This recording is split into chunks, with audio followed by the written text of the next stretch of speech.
Actually, it looks like video to me. Yep, and it says on my screen that we're being live streamed. Okay. Well, That's a welcome. good indicator. It's always a good. So, ladies and gentlemen, welcome to everybody who is watching and coming into the room right now to another week of the Virtual Cantina Happy Hour. Is that happy hour? Whoa. Watch along. Yeah, that's Get them straight. Yes. Every day. And we're very excited tonight because we're about to start a brand new series for the next 9 weeks on the Virtual Cantina called The Path of the Darksaber. First and foremost, I want to introduce myself. If you don't know who I am, Spencer. I'm going to be one of your hosts for the evening. First off, I'm brought with Din Djarin or Dave. I like to refer to myself as the Mandalore when I'm holding this. Yes.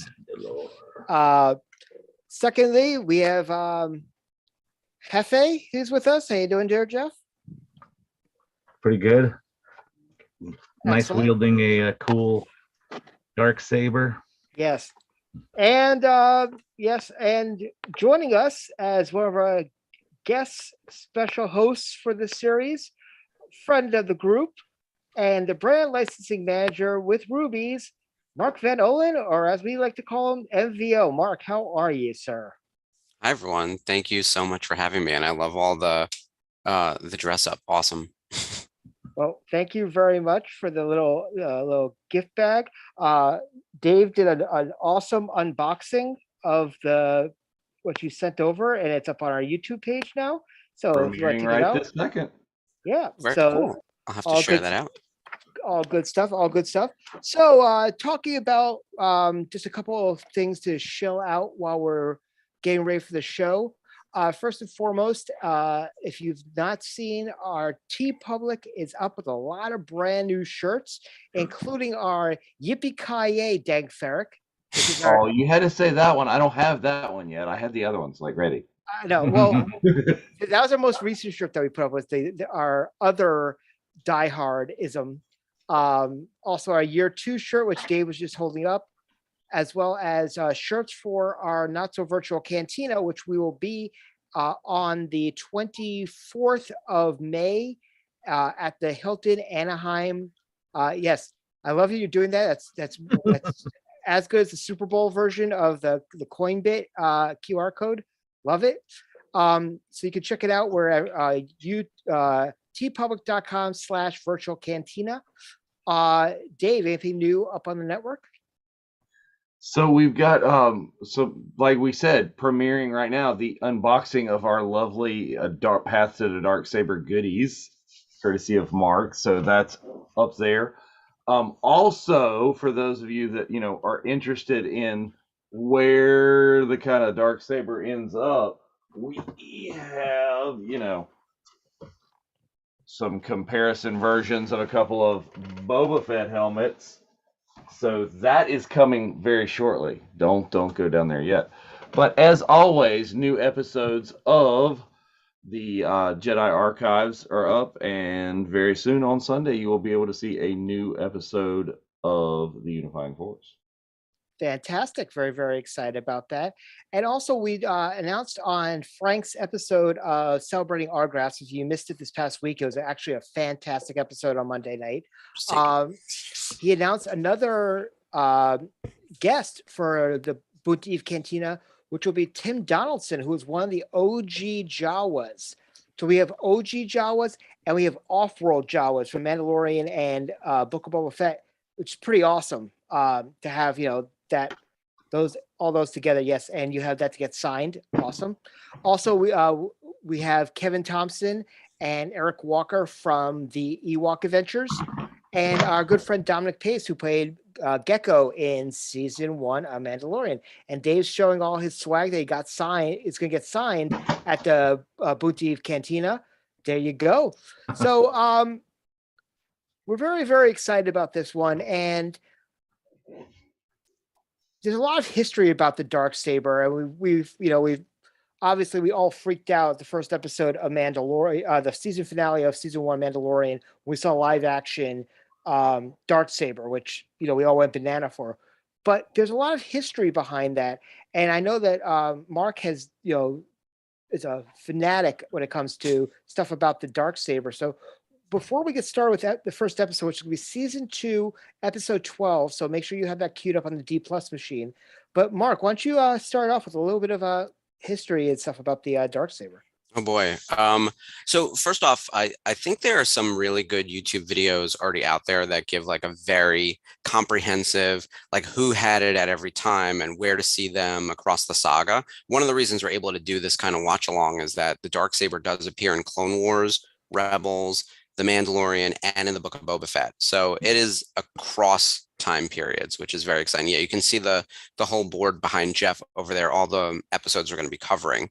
And we're starting with where we first see it. So the first canonical appearance of the Darksaber is with pre-Vizsla in the Clone Wars, and that's where we're starting. We find out through the history that Tar Vizsla is the first person to make the Darksaber, and they call it a Darksaber. It does light up in real life. In the show, this is our version, right, that we made of Ruby's. Very cool. There's a lot of them on the market. Ours is the Halloween prop. It's fun. It's I love still it. pretty good. It's still pretty cool. pretty good. Especially for like $10. Like you can't beat it. Like Crispy in the dark. It's great with the lights off for sure. Okay, you just quoted Hackers, didn't you? I did. Okay. Okay. It's what makes this weapon so interesting, aside from the fact that they sort of break the animation to make that thing in the Clone Wars. We find out that it belonged to Tar Vizsla, the first ever Mandalorian Jedi. And so he's the first Mandalorian to join the Jedi Order. And this is hundreds of years ago or thousands of years ago. And he becomes the first Mandalorian Jedi, leaves the Jedi Order at some point and rules over Mandalore. And it becomes like a symbol of his rule. And then thousands of years go by before it gets to Tar Vizsla, who is, the last name Vizsla. It's part of his clan. He's one of the descendants. We don't know what happened to it in that time period. For a while. Like at one point it ends up back at the Jedi Temple after, I guess, Tar Vizsla dies, and then other Mandalorians steal it from the Jedi Temple, and it gets back through Clan Vizsla and eventually into the hands of Pre-Vizsla, who I should mention is voiced by Jon Favreau, which is very cool. We tried to get his autographs when we were at Topps and couldn't make it happen, but I've always loved Tar Vizsla. So we first see him use that weapon against Obi-Wan Kenobi, who's in all the best lightsaber fights. So we're going to watch that tonight. And then we see it really change hands pretty quickly. It goes from Tar Vizsla to then by the way, Tar Vizsla is a terrorist, an insurrectionist. He's trying to overthrow Mandalore from Duchess Satine, who's the rightfully elected ruler, because she's a pacifist. He forms the group, teams with Bo-Katan and a bunch of others, and Maul. And then, of course, no one teams with Maul without paying for it, right? They try to overthrow the Duchess, and they do, spoiler alert coming up. But then Maul turns on him and kills Pre-Vizsla, and then so Maul rules Mandalore. He did a lot in these like off years. After he was killed, he accomplished a lot, and at one point he's the ruler of Mandalore. So very exciting. So he has it, but then he loses it, weirdly enough. And I think this is where like you lose the, you know how in the Mandalorian it's like if you have the Darksaber, you're in charge of Mandalore. Like Palpatine kicks his butt and defeats him and kills Savage Opress, and we never hear about like the Darksaber really ending up in the hands of Palpatine. But then it somehow gets back to Maul in the comic, and then it goes back to Palpatine because he loses again. I don't know. But then eventually it ends up in his lair on Dathomir in the Rebels episodes where Kanan and Sabine and Ezra are chasing down Maul, and they end up dealing with like the fallout from the Night Sisters, which, by the way, if you're going to watch other Clone Wars stuff, the Night Sisters is another great arc, and that's how it ends up in the hands of Sabine. So Kanan trains Sabine. We're going to watch those episodes also. Very cool. Great episodes. Some of my favorite. Love those episodes. She then fights. She has to go win back. There's a whole thing with her winning back her family because like she's been exiled because they think that she's like a deserter, right, from the Galactic Empire. She was once working for the Empire, so she's like ruined her family name. She then has to fight for the Darksaber against, oh my God, I'm forgetting his name. The guy. She beats him, and then she gives it though to Bo-Katan. And that is what people think is the mistake, that Bo-Katan didn't win it. It was given to her. But Sabine didn't really win it either. She trains with it for like a hot second. And Maul lost it a couple times. So I don't buy into like the curse or anything like that. But anyway, that's how it ends up with Bo-Katan. And then in theory, she used it to try to liberate Mandalore. They beat the Empire, but then they didn't. We know about the Night of a Thousand Tears.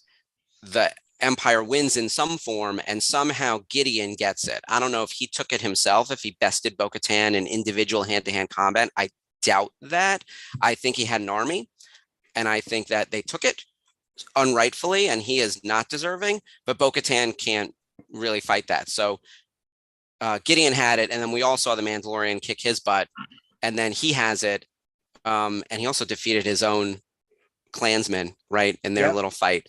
So he is proving to be worthy, but Bo-Katan's not going to fight him for it. So the real question as we get through all these episodes, who will it end up with? Will it be Grogu? Will he rule Mandalore? Will Sabine come back? Will Bo-Katan make a play? There are other Kreeses out there. There are other Mandalorians out there. There are other randos out there. Like, if Darth Maul can be the leader of the Mandalore, then so can I. Like, this could go any way. That's your quick breakdown. By the way, there are videos that are hours long on this topic. So I tried to keep this to like 3 minutes. Yeah, there's absolutely some fantastic videos. There's a really good one from Star Wars Theory that I definitely think it has a top 10 list on it, which is really good. But there's a whole slew of videos on there. But we're very excited about this. And I mean, we all, for the longest time, you know, if you're an OT fan, you saw the original lightsabers and how those worked. And then we saw the cross saber of Kylo Ren, which I absolutely love, the cross saber. And we actually saw a green cross saber in Rebels that Ezra Bridger had, which that was pretty cool. And Ezra also had that very cool lightsaber gun combo, which is actually pretty cool as well. But when we saw the Darksaber, that was like seriously badass. You know, I don't know, Jeff, what was your impression of the Darksaber when you first saw it? It's got such a different look. It just stands out and kind of captures your attention. And then the whole other elements to it that make it hard to wield and things like that just take it to the next level. Yep. Dave, what's your thoughts? I mean, I didn't know like legend or history of the Darksaber at that point. I thought I was seeing just like a black lightsaber, another color kind of thing. Like, what? But yeah, once you find out more of the legend of it and what's going on and the different shape of the blade and why, and then it even becomes more intriguing with the, you know, difficulty to wield it it's almost like Star Wars Mjolnir. And it's also, if you think about it, a lot of people almost compared it to the Mordor from Thor, that, you know, you get to be worthy in order to wield it. So that's pretty cool. I mean, I think that would probably be a good explanation as to maybe, you know, Mark had alluded to the curse, which that the armor talked about in Fett, which explains, you know, in theory, you know, the whole Bo-Katan storyline of how she was not able to, you know, rule Mandalore with it, and the Night of a Thousand Tears, which, you know, is the Star Wars equivalent of Judgment Day, as we all saw in that episode. So it's gonna be very interesting to see where things go. And, you know, like Mark said, we have a live action Sabine coming in that's already been, you know, announced as part of the Ahsoka series, which is going to be part of the Mandoverse. Though if you go on the Disney Plus social media today, they have a video about the Mandoverse talking about the storyline of the Mandalorian going from season 1, 2, and then Fett, which is pretty cool right now. So there's a lot of different ways they can go with this. And throughout the next 9 weeks, we'll theorize where we think it's going to go. You know, do we think it's going to end up being Grogu? Do we think it's going to go back to Bo-Katan? Do we think, you know, I don't know. Are we going to? I mean, right now we know that about Fett. Yes, I know. Yes, thank you. We know that in season 3 of Mandalorian, there's going to be a huge Mandalorian battle. Carl Weathers did allude to that a couple of times, so we're going to see a lot about Mandalore, which is very, very exciting. But yeah, so we're very, very, like I said, psyched about tonight, psyched about everything that's going on. I also want to mention that in the first intermission, we're going to introduce a new segment into our show, which is called the Ruby's Rollout, which Mark's going to talk about new products coming out, a lot of good stuff coming out, which is going to be very, very cool. And also, if you have any questions for any of us or questions for Mark about anything that's, related to that, no, he can't tell you when tickets go on sale for Celebration or who the first guest is. That's not his bag anymore, so don't ask. So we're very excited about that. But Mark, what fascinates you about the Darksaber? Because I know you love the lore. Yeah, I'm kind of a lightsaber junkie. Like you pointed out, Ezra already. I still remember being in the theater in 1999 and seeing the Darth Maul double blade, and that was groundbreaking at the time. I love the Inquisitor's lightsaber. I know that that's not a fan favorite necessarily, but it's just a different mix. I like the spinning. The thing about the Darksaber is that, as you were saying earlier, it breaks the mold. Like it's a completely different look and feel. And there's a weight that comes with it, both physically and metaphorically. Like you have to earn it. Actually, one of the lines that's in Book of Boba Fett, I want to say the armorer says, Beskar wasn't made to be a weapon. It's meant for defense. Like, which is interesting because Mandalorians are such a warlike. They're supposedly like the great warriors, but then they're not supposed to make weapons out of Beskar, and yet this is a weapon made out of Beskar, so it's almost what about the whistling birds? Like I'm still like saying that's Beskar. Yeah, that's the thing. Like there's a lot of contradictory. Look, she's a cult leader. There's no two ways about it, and she's too deep in it to know, the same way that Jedi were. Which, there's a lot of religious culty stuff throughout Star Wars that I think people gloss over. By the way, she's terrific. I met Emily, and she's delightful. Yes. The armorer is horrifying. She is great, but but the blade itself, aside from just being cool looking, they gave it a story, and one that surpasses, I think, all the other lightsaber stories. Because usually you go get your crystal, you go to Ilum, you get your crystal, you bond with it, you build the thing, and they showed that really neatly in Clone Wars, which I love. I love those episodes.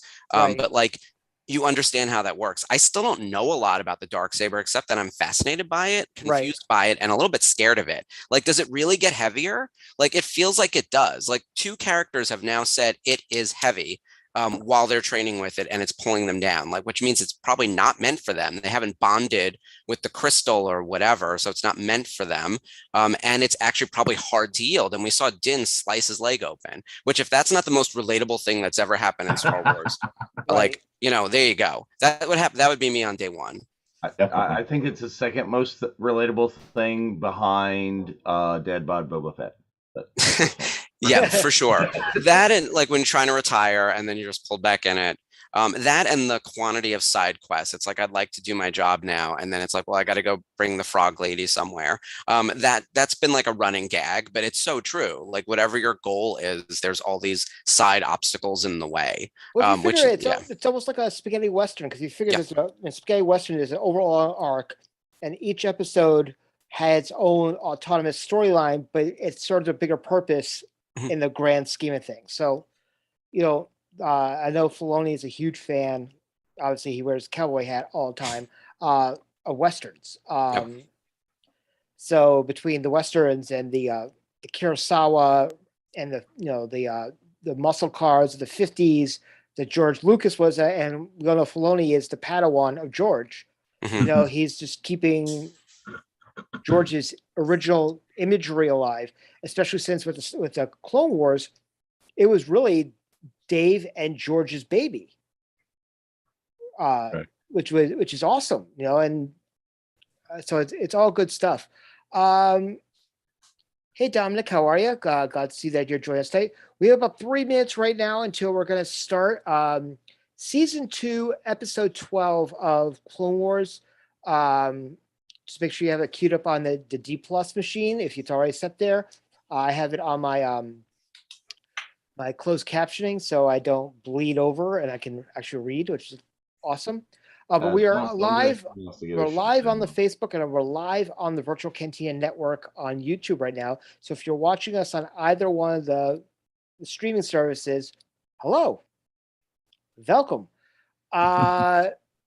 Also, just want to give a shout out to everybody. We got 21 people watching with us right now. and we haven't even started the episode. So, welcome. I'm also promoting right now our O by One Self group, which is one of our sister groups. Is that if you're going to a con or celebration alone, and you're looking for somebody to split a hotel with, split a cab, whatever, travel, meet somebody before con, so you're not, because celebration can be overwhelming if you're not going by yourself. If you're going by yourself, perfect opportunity to meet somebody within the group who's doing the same exact thing, and maybe split the cost or whatever, and make this universe not as big as it already is. So, thank you, Joanna and Mark, for setting that one up. And I also want to make a quick shout out that we are at 32,000 members on our virtual Cantina page. Wow. Once again, making us the world's largest Star Wars Celebration fan group.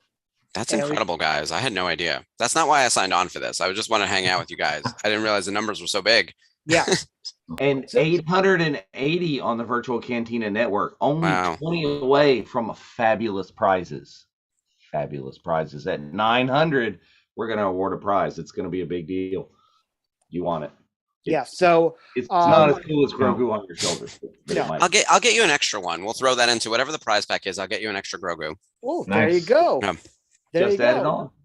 So you never know what you're going to get when you come in here. We got Hunter, who's in the group right now, and he last won one of the original 1980 Empire Strikes Back Burger King glasses in mint condition that was sent to him. Yeah. So it was pretty stoked.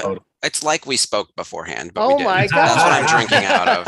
And I have. Yeah, I have have a that set. one too. Yeah. Yes, absolutely. They are fragile, so be careful. Oh, We've yeah. already broken one. Ooh, Yeah. Italian. So all good things. It is about 10 o'clock, so I just want to make sure that everybody is queued up. Are the three of you guys queued? I'm cute. I am Q-ish. Awesome. Okay, so is everybody in the chat right now all queued up? Anybody? Everybody? Are we? Anyone? Bueller? Once again, we're starting with season 2, episode 12.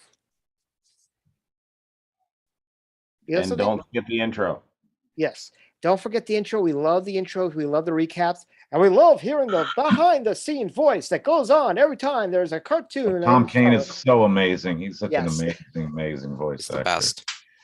Hopefully, yeah. Yes. Love Tom Kane. Yes, we have a round of Grogu's for everybody but Mark Truex. Very much. No, he gets a whole pile. Oh, he gets a whole box of them. We're shipping a crate to Mark. You send me a list, and I'll get some Grogu's in the mail. We can make that happen. I have a few. He hates Well, no, Mark Grogu, would which is awesome. be very incensed, and he probably sees that at work all the time, anyways. But Yeah, he works at Party City, so he gets Grogu all over Oh, himself. understood. Yeah. he's Grogu overload. I mean, he doesn't like the character, so Yes. great combination. Yes. All right. So, Ashley, glad to see you did. I hope you enjoyed Studio 666. She ran from the Foo Fighters movie just to come to. Nice. Awesome. Anyway, we're going to start in 10, 9, 8, Yeah. 7, 6, 5, 4, 3, 2, 1. Play. You do.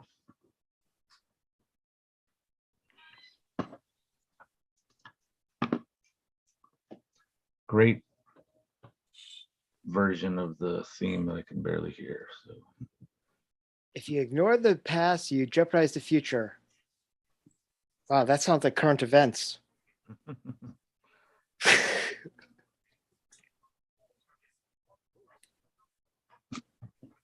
I think a lot of Star Wars into politics that's the whole point of that. Yep. But it's kid show. Kid show. Spoiler alert. It makes me crazy when people dismiss animation as being for kids. It's a medium, not a genre. Yep. Medium, not a genre. I think Dave meant the overall Star Wars saga and series are A little kids. bit of both. A little For bit sure. of both. But you're Essentially, you're right. He was designed for kids originally, is kind of the whole Yep. thing. But Yeah, that's one thing George always said is that this is does for take it to another kids, level. you know, and he said that Doug Chang, there was an interview with Doug Chang recently, is like, your drawings could be as, details you want to, but a kid has to be able to look at it and know exactly what it is and everything from there. You can't like insult their mind, which is, it's true.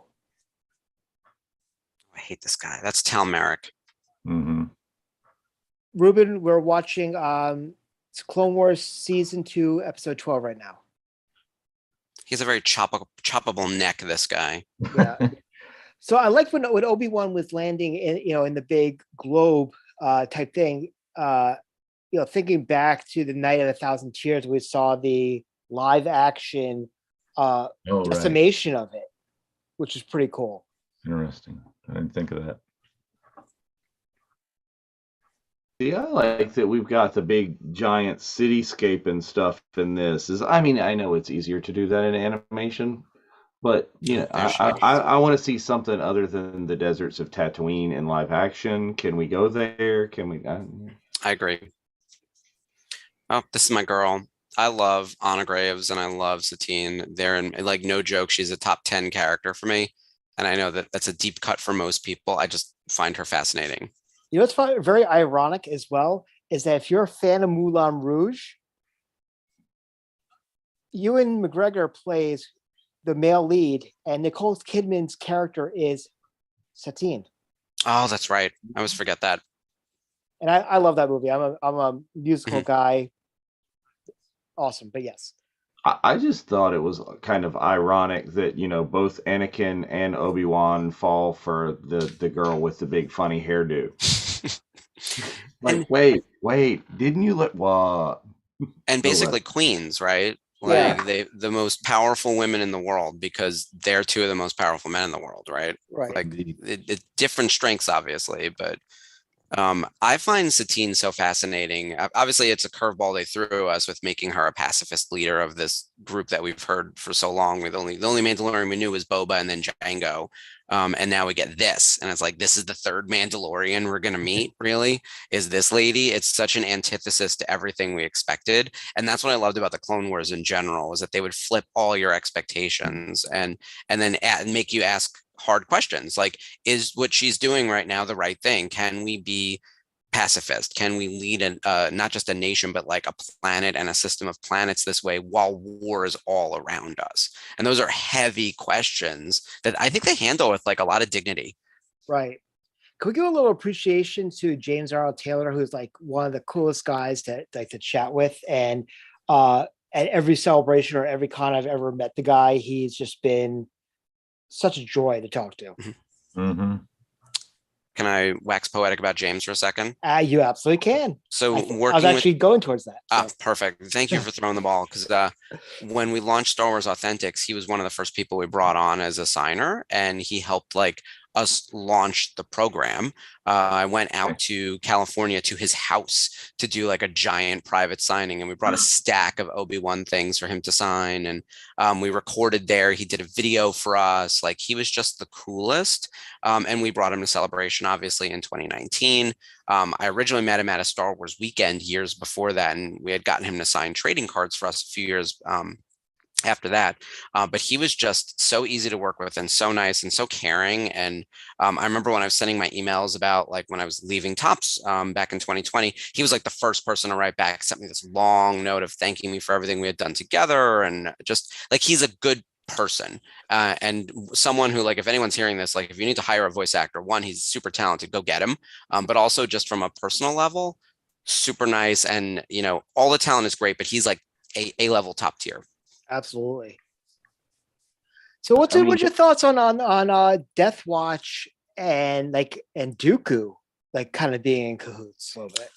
I mean, Dooku's in cahoots with everyone, right? Isn't that the point? Like, he's the hand of Palpatine manipulating everyone. So right. He's telling everyone he's on their side. He's telling the Night Sisters are on the same side, and he's double crossing them. He tries to kill Asajj, who's his own apprentice. Like, he might be as evil as Palpatine, I think. So no surprise that his name comes up in all this.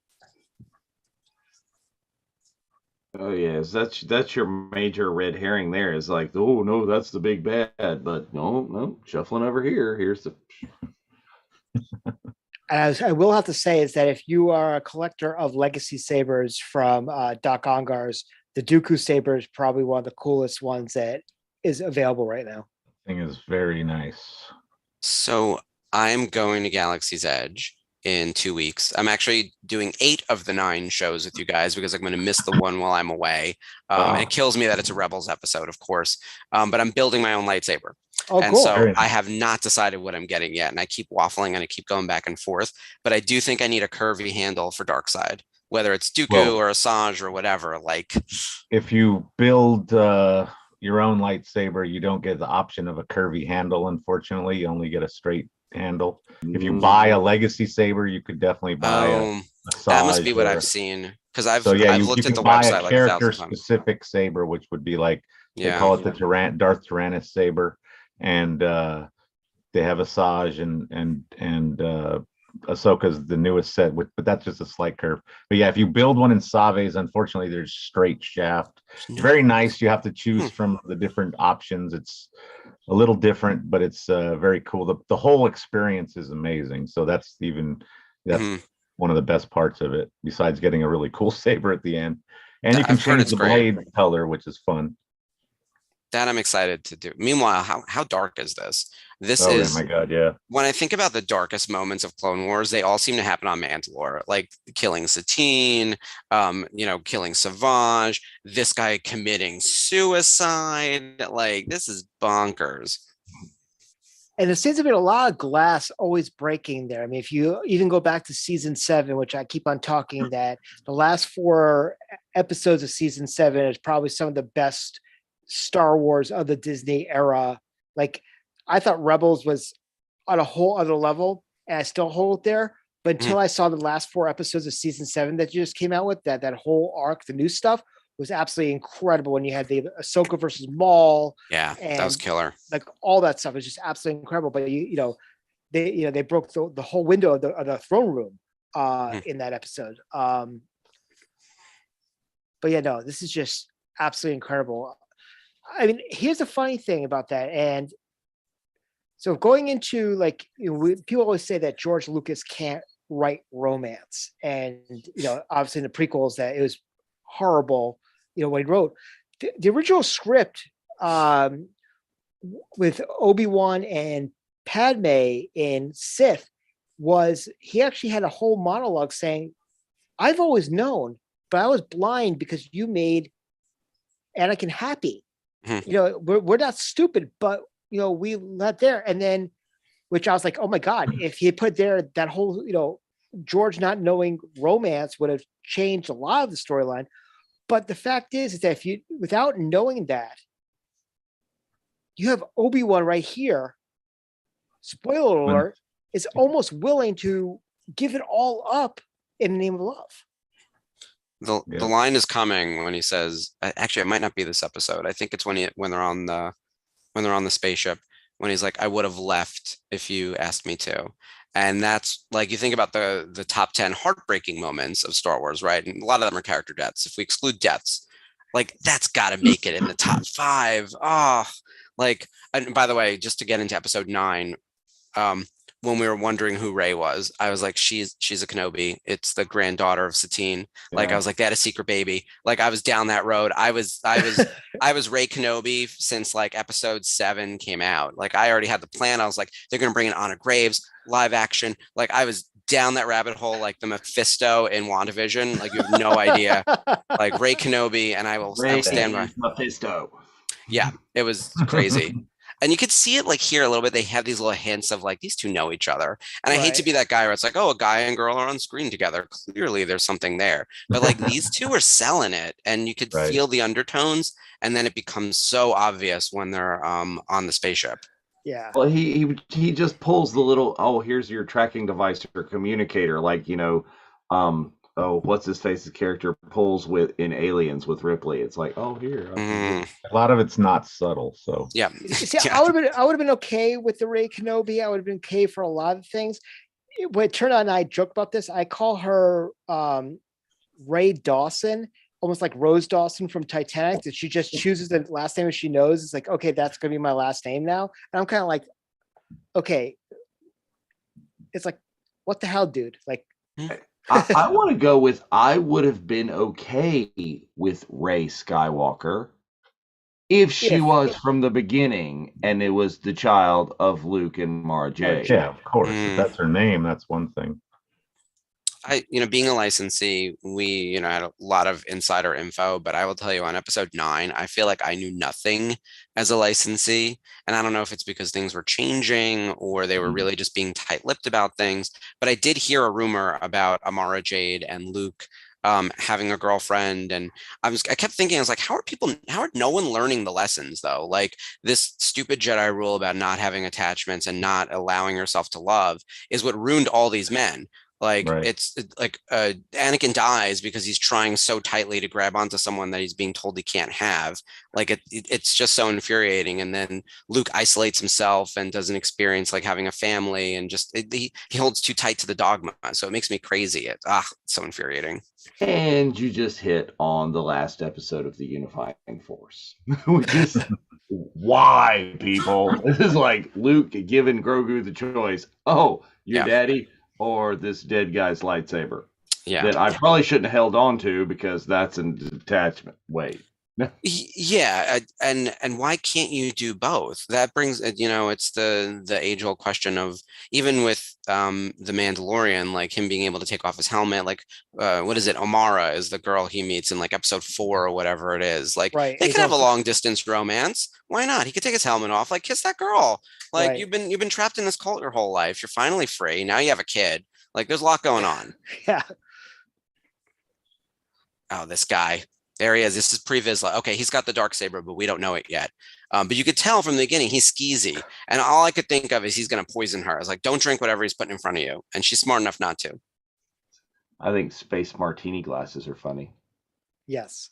You know what would be actually kind of cool if they did that, if they had that instead of the actual martini glass, if they had the glass that they had in Solo, the bowl with the handle on it that they actually have on the Halcyon now. For those who were lucky to go this past weekend to on the Halcyon, instead of a regular martini glass. I mean, make it a little bit of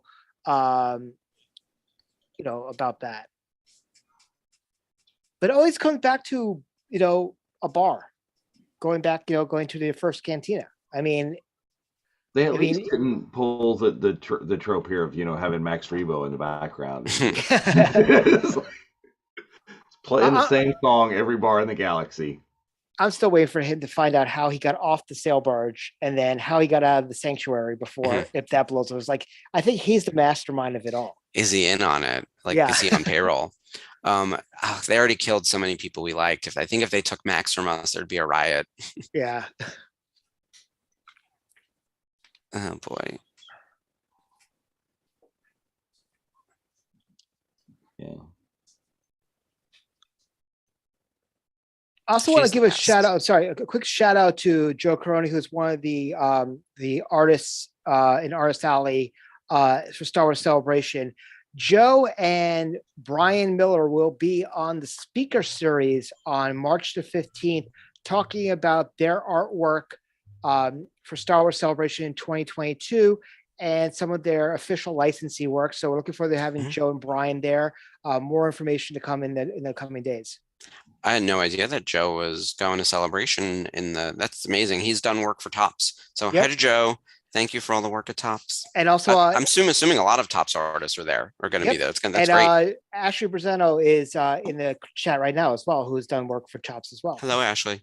Hello to everyone who I've encountered in my many years. This is year 7 of Star Wars licensee territory, man. It's crazy. I was there from the pre-Force Awakens. Like when I first joined, like I was like, oh, what's happening right now on Star Wars? Like as a licensing thing, I knew Rebels was on there, and it's like we're all behind Rebels, and I was like, good, me too. And then it was like we're building the Force Awakens, so that was bonkers. Well, it's funny when you finally announced that you were going to Ruby's, and I'm like, as a licensing manager, I'm like, well, Star Wars is getting a lot better. That was the first thing I thought. Thank you. Look, I made a good move. I was lucky. I mean, a lot of bad things happened in 2020, and I didn't know where I was going to land. But this job sort of found me as much as I found it. And this De Nuevo Novo thing, we can get into that when we get to the break and the Ruby's Roundup and everything. But it's been a blast so far, and I kind of can't believe it's been over a year that I've been there. So I appreciate it. I love this whole sequence. These always kill me though. These like, oh, saved by a millisecond. Like, you know, Again, did we not do this exact same scene with Padme and Anakin? right in episode 2 or 3, 2, right? Episode 2. Yeah. It's just like the parallels of Obi-Wan and Satine versus Anakin and Padme. It's like, hey, It rhymes. Hadn't got a whole leg to stand on there, Kenobi. Yeah. Well, what would they say in the beginning of if you don't look at the past, you can't dictate the future? It's kind of like. I could have been killed back there. Oh, look. Yeah. Let's just punch a guy in a Beskar helmet. And Beskar, yeah. Is your hand not broken? He's using the Force. Force. Force Yeah. punches. Is it? But isn't that up, down, left, right, star? Like, or is that Contra? Unlimited ammo. Live. I do enjoy those low rent Django Fets. Yeah. Because that's what they were at the time, right? Like they were some low rent Django. Yeah, and I'm just sitting here just going with, oh yeah, this is season 2. Just looking at the animation. The animation. Oh, yeah. we've been spoiled with the Bad Batch and season 7. It's like, huh. I will say though, even for like the sort of choppy animation, it still looks great, but like the voice acting just really brings it to life. Like that's something that never needed improving, even from the like first episode, even with Tom Kane, who we were just talking about, amazing, coming in as Yoda in like episode 1, you're still like fully sold in that like this is good. And those are some big shoes to fill with like not being Frank Oz. Right. Oh yeah. I mean, I thought when they had the 2D animation in Clone Wars, and it's you still bought it. Yeah, it was great. Those are look. I still there's a line in there about like the Clone Wars sweeping through the like a fire across the galaxy, and it's still some of my one of my favorite lines. And that's from the micro series. It's not from the Clone Wars. It's from Clone Wars. Oh, here it is. Here we go. Right. Yep. All right, we're coming up on the moment, guys. This is why everyone tuned in. Takes off his helmet. So dramatic with that little cape and everything.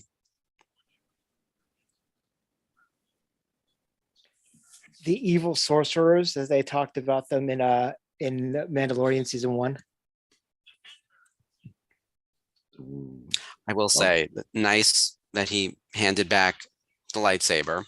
A little cocky though. Not gonna lie, I would have kept it. I'm gonna just stab you. Like I'm not gonna play fair. I also love the fact that you had the Kenobi stance that that Ewan brought in initially, and then they brought here and all that. And he does it in Rebels right before he kills Maul. Man, look at that blade. It's actually a little gold, which is a little like the white is reading gold on my TV. I don't know if you guys are seeing that too. No, it's nowhere near it's nowhere near as blue or white. Evolve. Gorgeous.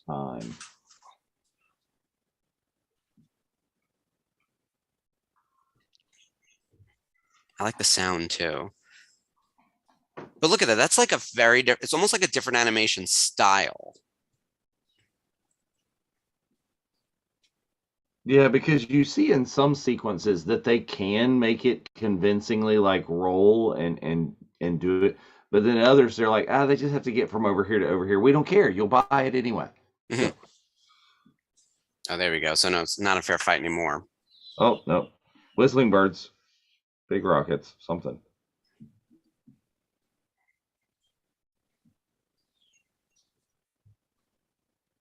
Oof.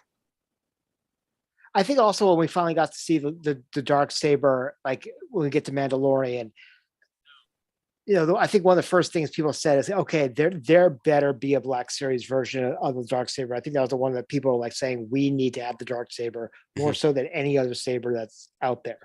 Yeah, without a doubt.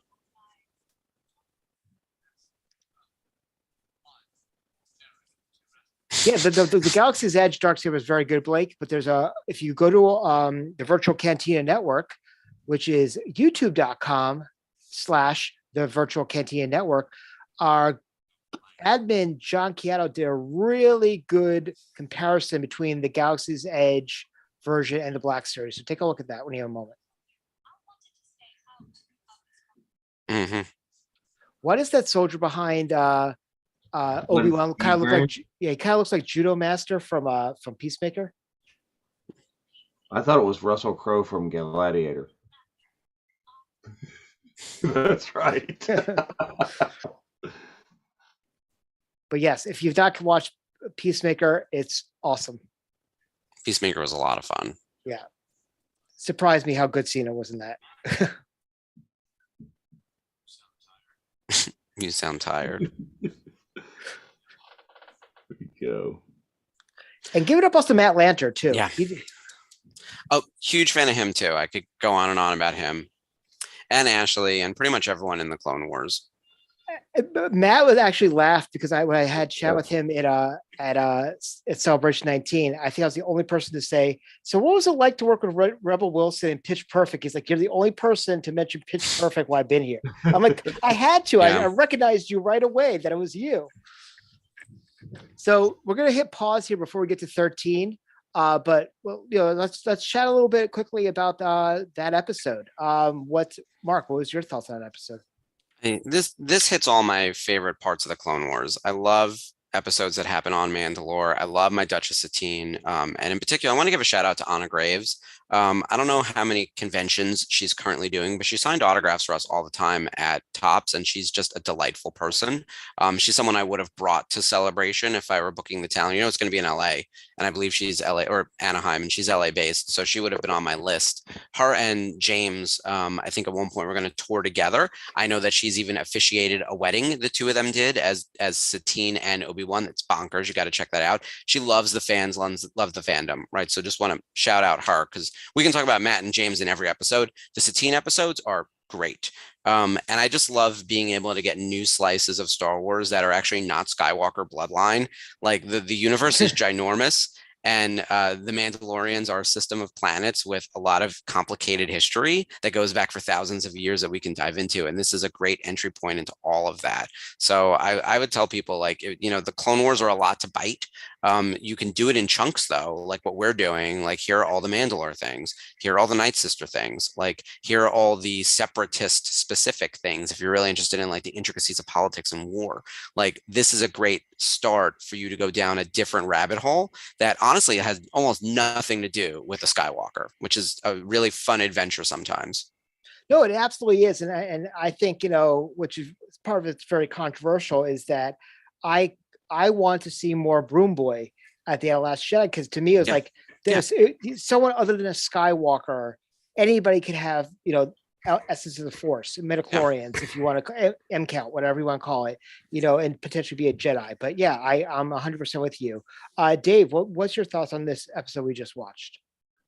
I mean, a lot of the same things. It's a whole other story that we've got coming, and this is the first hints of this in this episode, right? This is the first hints of, let's just talk about this whole other planet. Is they did in the Clone Wars what we talk about we want to hear. I mean, yes, Anakin's there, but he's just kind of tagging around. It's not a Skywalker story, and that's the kind of thing we want to see.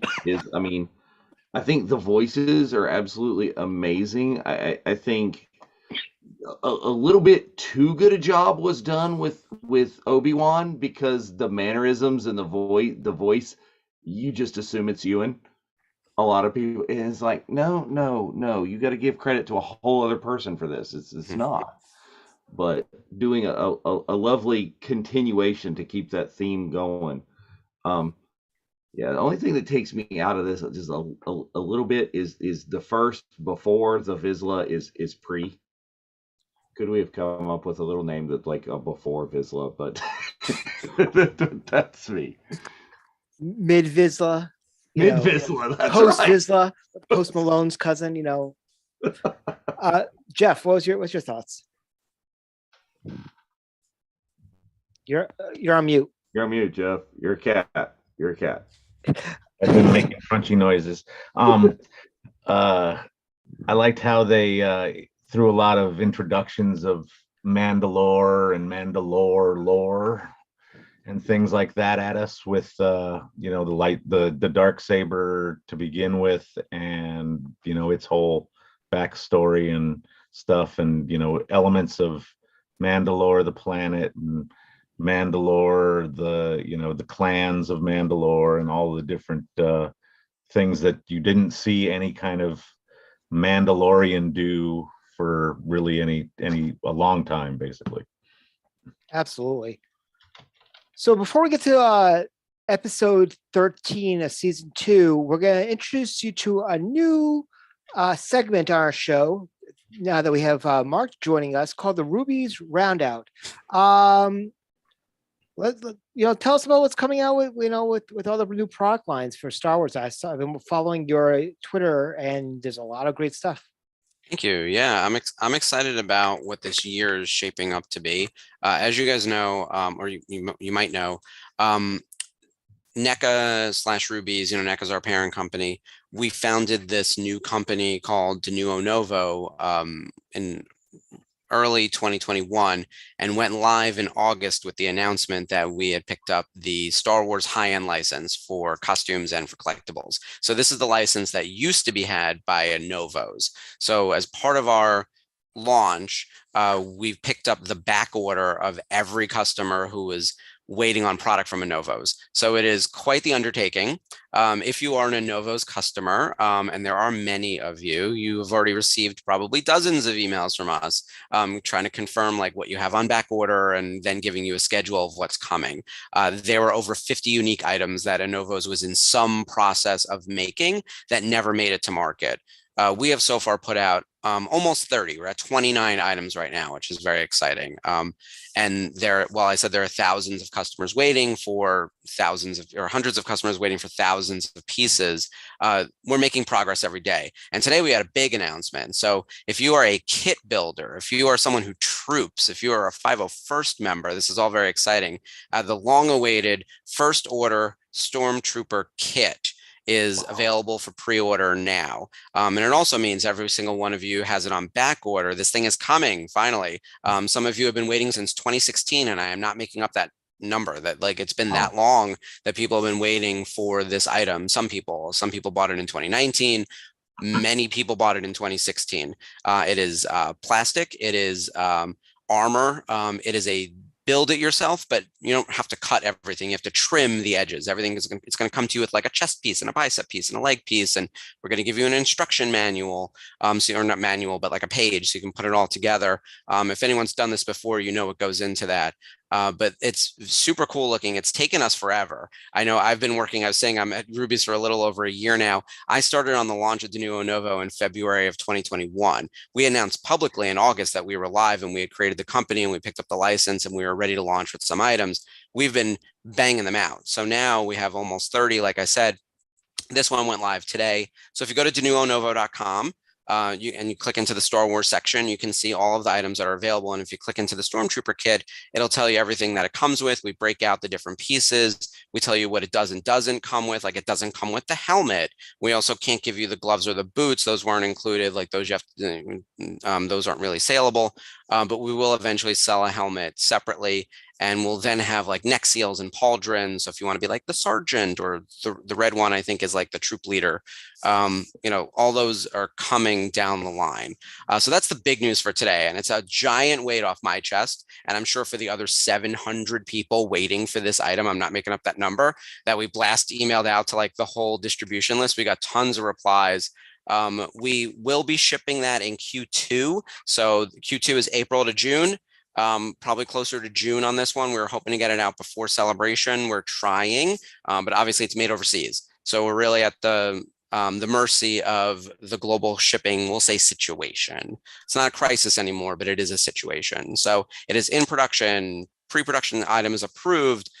Pre-orders are up for anyone who newly wants one. And for everyone who's waiting, it's coming finally. So that's the big news. And then I'll have more news coming throughout the month. And we can even go back and talk about some other things that we've launch since De Nuevo Novo started. If you guys want to ask specific questions about product, if you want to peruse the website or ask anything for next week.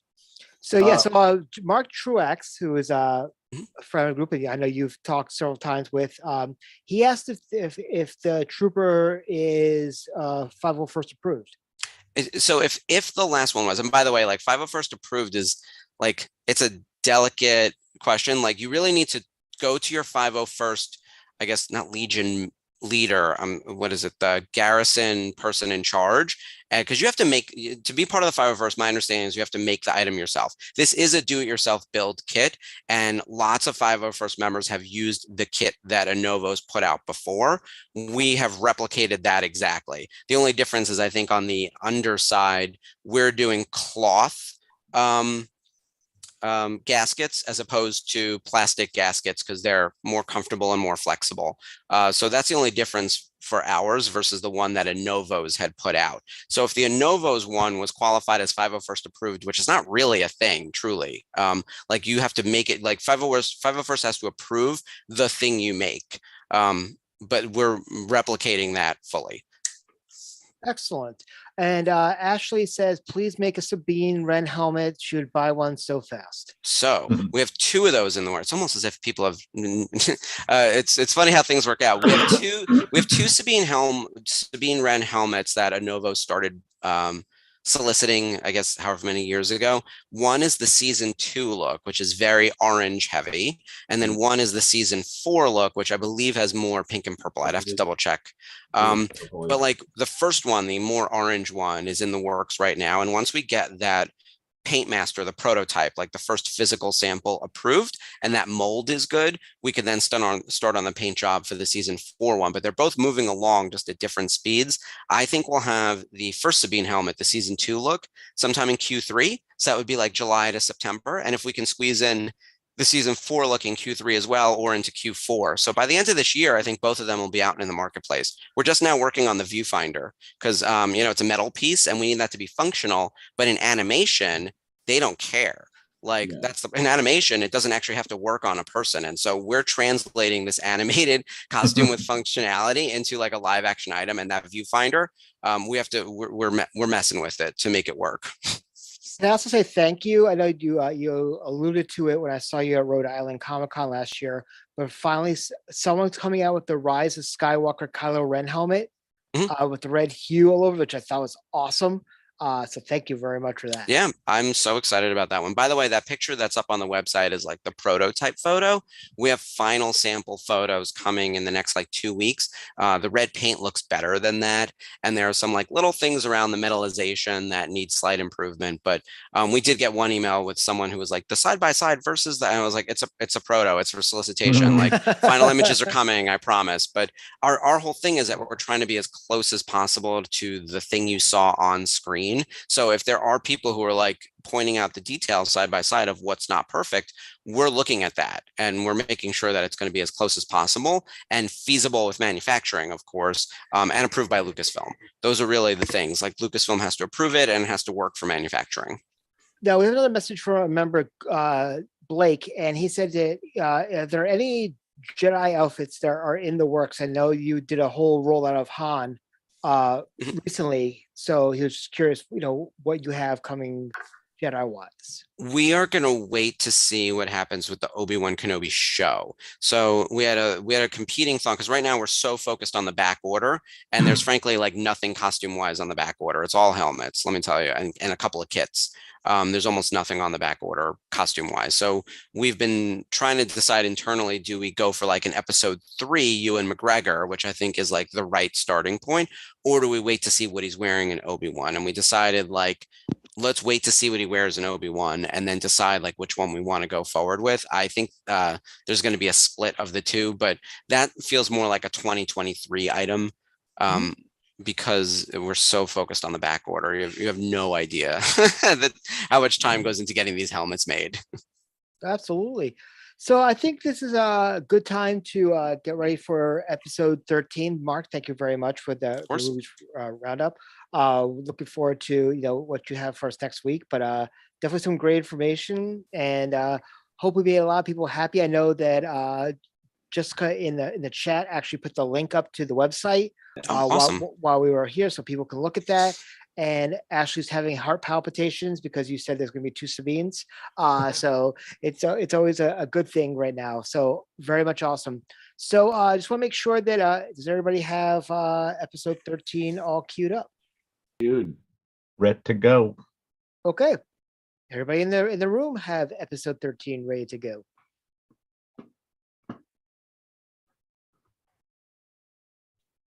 nobody says they don't. Okay, so I'm going to say you do. So we're going to start in 10, 9, 8, 7, 6, 5, 4, 3, 2, 1, play. Dun, dun, dun, dun. Yes. And once again, thank you very much to the 22 people who have been in the group watching tonight, and a lot of new people. So welcome to the virtual cantina. We hope to see you at future events and all that jazz. An old friend. Mhm. Yes. They should put that in quotes on Yeah. the closed caption. Subtitles. Oh, he just shot that guy. I totally missed that. And as we were taught, Yeah, just boom, you're done. brutal.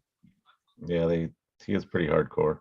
I always hated that ship. Can I be that guy? Like, that ship is stupid. The long, like, that looks like a building. I don't get it. I don't like it. I don't want it. Would you say that's Reminds almost? me of- Had this exact conversation when we Dryden watched Solo Voss's the other day. Yeah, of Dryden Voss's yacht. Hate it. Hate it, hate it, hate it. Yeah, they're But you know, weird. it's an opulence thing. It's not about functionality. It's about wealth. So, but like that makes sense for Dryden. It doesn't for the Republic. Right. Mm. You're on a yacht. Yeah. They're on a boat. At least like Dryden's was fun. By the way, I love Solo. I could Oh. wax poetic about everything I love about that stupid little movie. Like, it's great. It should have been the D+ series that they launched with. Like, I have so many thoughts about like just what could have been. And whenever Make Solo 2 happens on Twitter, I'm like the first one, retweet, do it. I want it. Give me everyone. Bring them all back. I'm telling you right now that throughout the Book of Boba Fett, because there's a lot of soloisms throughout the Yes. entire thing. Kira's going to be the Mephisto of the Mandoverse. Yeah, tell me It's gonna about be- it. It's going to be Yeah. Crimson Dawn, Kira. Well, you know what they're going to do? She or Darth Maul or someone will end up in the Obi-Wan series. Now, they can't cross paths, right? Because Well, Maul's Obi-Wan dead. and Darth Maul, we have to... They're No, dead. not in the Obi-Wan series. Mm, No, he dies in Rebels. Yeah, but isn't that like Obi-Wan that? is before Rebels. Obi-Wan is 10 years Obi-Wan after is 3 and 10 years Yeah. before So how- 4. So how old was Luke when you saw him in Twin Sons? At like 6. Okay, so that's after because he's 10 years after. So Wait. Wait, no, that's not right. Wait, Because all right, who has the correct timeline? Because I'm thinking Rebels is much closer to 4. Wait, no, Leia was like 16. We met Leia as a teenager, remember, on Princess of Lothal? yeah, Like, she's a full teenager. So, we did. yeah. So Luke would have been the same age. okay. So it was just from a distance, he looked like a little boy. Yeah, he looked but really was- young. I think that's what it was. Okay, 'cause you just saw Oh, a shadow. He's I the mean- same age as Ezra. They're days apart in age. We Okay. know that because Ezra's born on Unification Day, which is a couple days after Luke and Leia get born. Gotcha.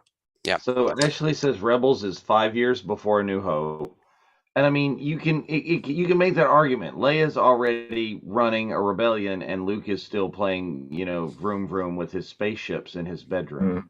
So Yep. yeah, they're the same age, but are they the same age? Right. Right. Okay. But more importantly, Maul is still alive.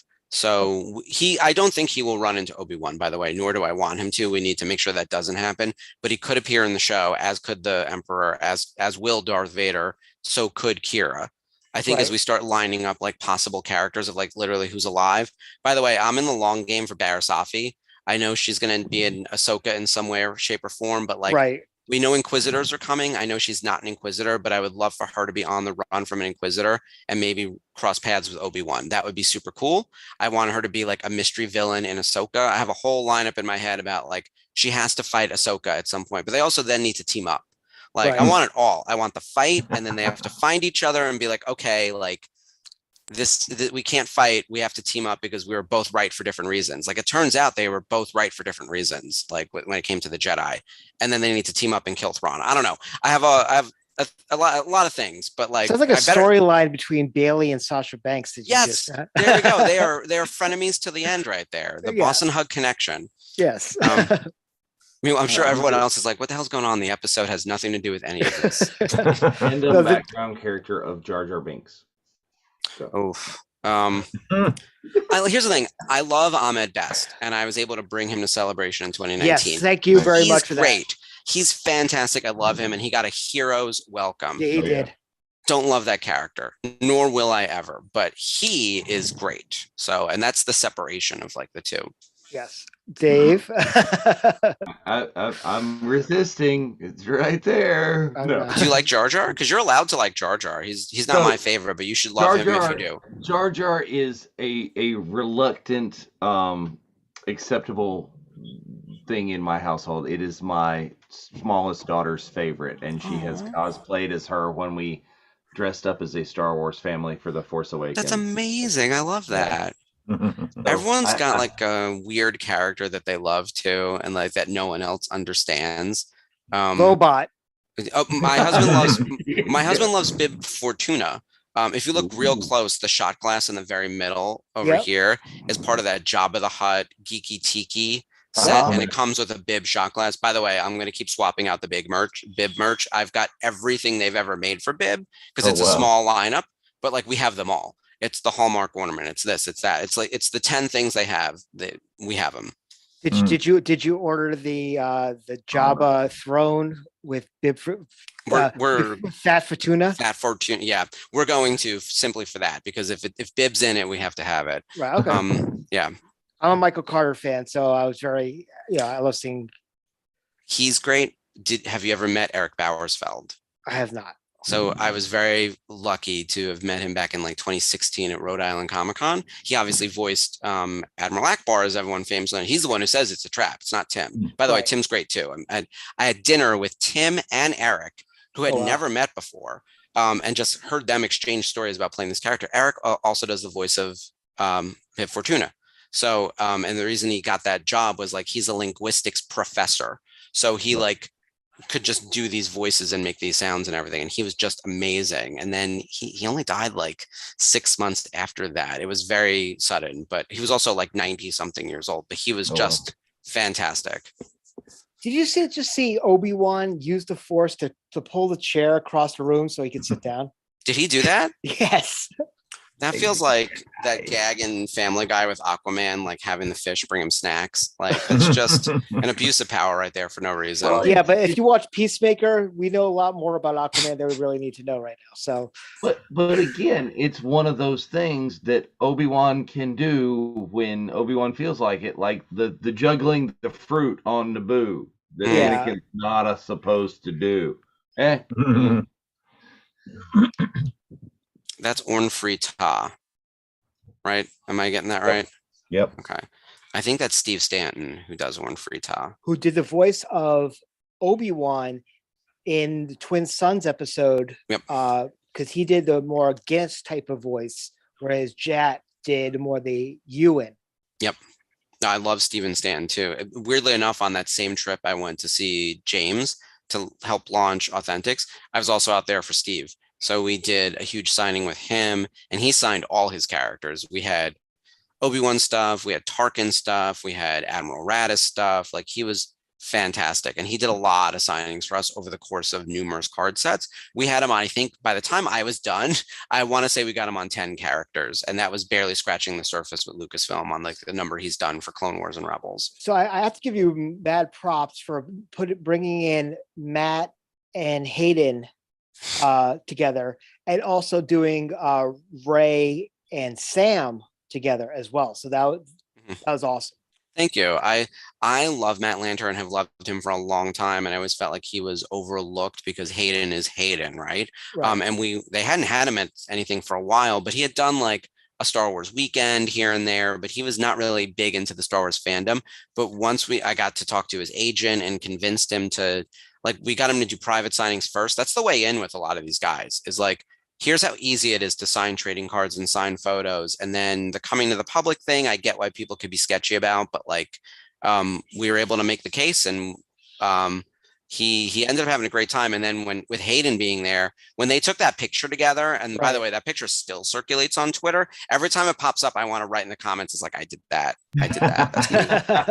like I want my name in the watermark, because like that was backstage in the green room at Star Wars Celebration 2019. Like, I watched that picture happen the same way I saw Hugh Corshi and Ahmed Best meet after like 20 years, and they took a picture together. Theirs has not gone viral. I don't know if they maybe didn't share it, but like the two Haydens meeting it's an iconic moment. Yeah.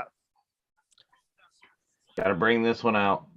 Oh, very nice. Everybody's talking about it in the chat. You met him at the show, at Celebration? I got this from a special friend who got that acquired. Very nice. He did very well at Celebration. As he should. Yeah.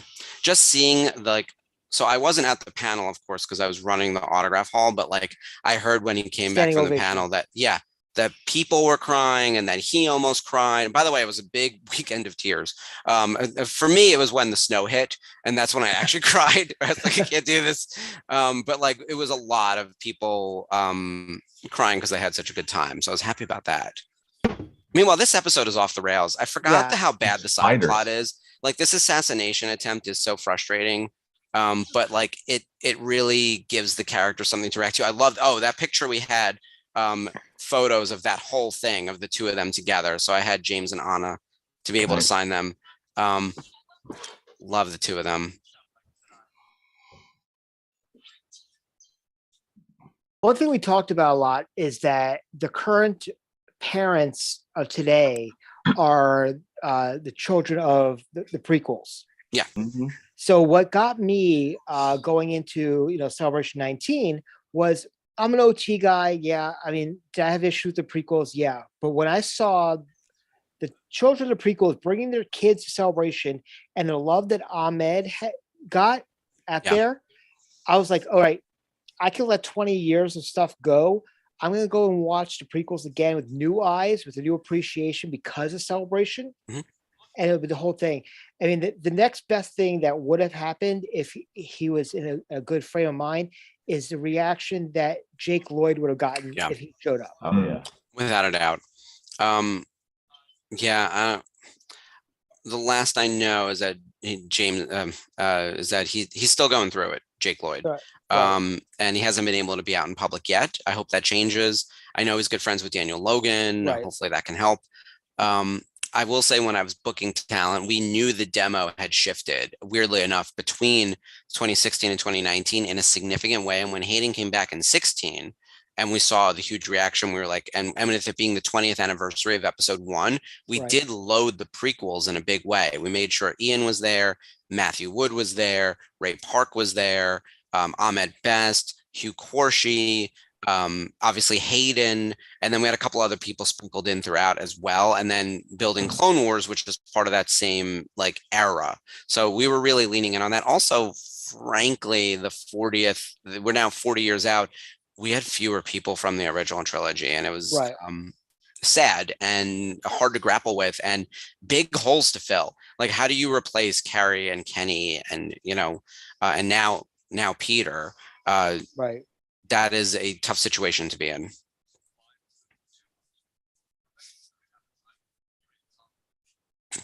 He's so he's so cocky.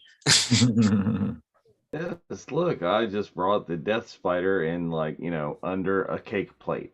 Yeah, he's so dramatic. All of them are so dramatic at any given moment. Everything's dialed up to 11. This poor girl on the right, though, I don't even think has a voice actress associated with her. There's like no lines.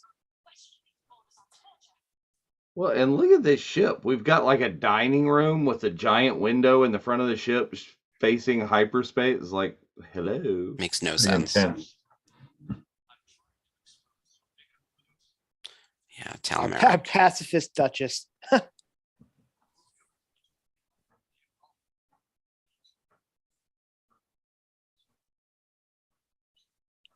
Yeah. And if this was live action, all those protocol droids would be played by Chris Bartlett. He's fantastic too. Oh, I know you we've guys him had him on your show, and that Yeah. was a great episode. Very Him cool. and Lalali. I'm saying it wrong. Lilani. Lalani. Yeah, she was awesome. The two of them were very good. Her daughter Ariel. We for episode 1 we had Ariel and Leilani on, and her daughter is absolutely adorable. Which you could also go and meet them. They will be at the Bounty of Cantina the night before Celebration. RSVP right now. They're actually on their way right now to the London Film and Comic-Con right now for their very first cool. European tour. So, kudos to them. But they're very What a much dream. I'm dying to be a background extra in a Star Wars and go on a world tour. Honestly, like it's the sweetest gig, and the fans are just so loving.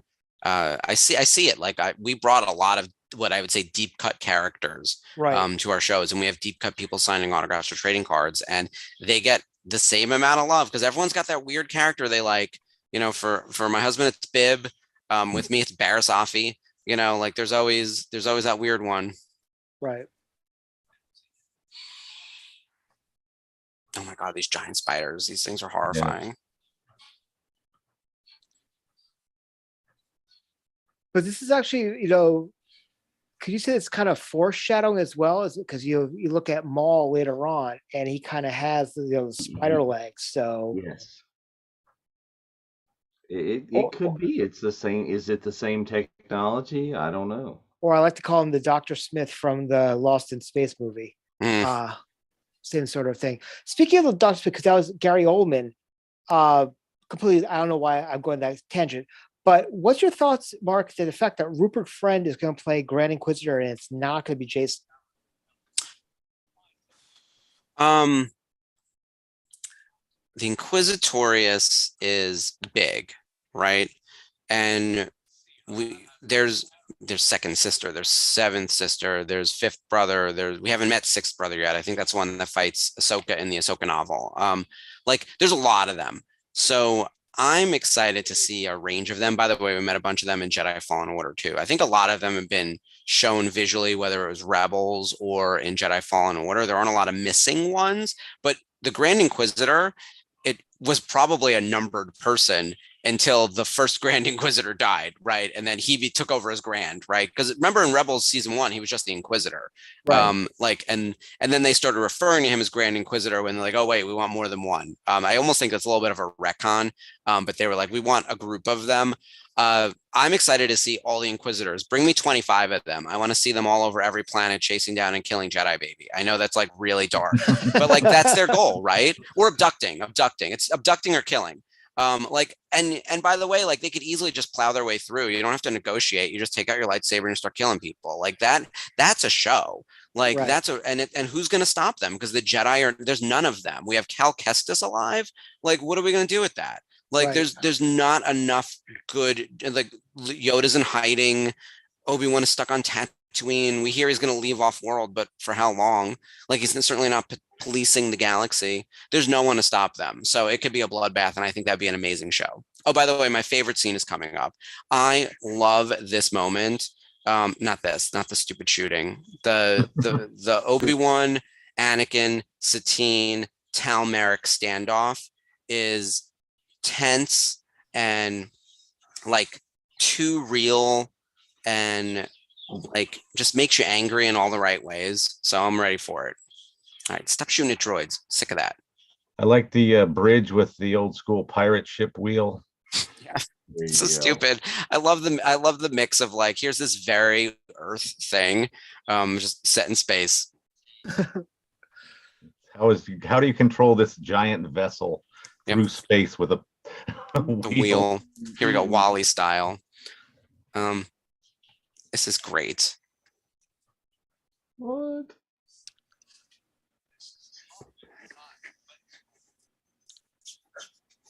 Hold me like you did by the lake in Naboo. That is the most Obi-Wan ever. It's like, Satine, this is hardly the time. When he just said he's going to leave the Jedi. This is season 2, you guys. Like, they were swinging big in season 2. Ew. Obi-Wan Kenobi, the Jedi we love the most, was like, I would have left for my girlfriend. Like, screw you guys, I'm going home.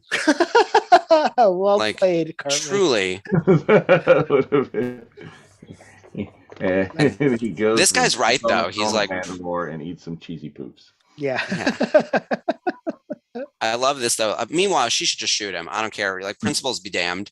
I have no patience for this. Like, shoot him in the head. But he's also holding a bomb, so you have to wonder then, like, And you, Kenobi, you're no stranger to violence. Just cut him up. oh my god, both of you shoot him at the same time. Me. This is a shoot for. There it is. Ooh, stabby stab. So Oh, Kenobi will shoot him. He'll do it. Oh, there you go. Anakin. he's so disappointed. But by the way, it's the right decision. Like, that's what kills me. It's the biggest red flag. Season 2, stab that guy from behind. It's also absolutely the right decision.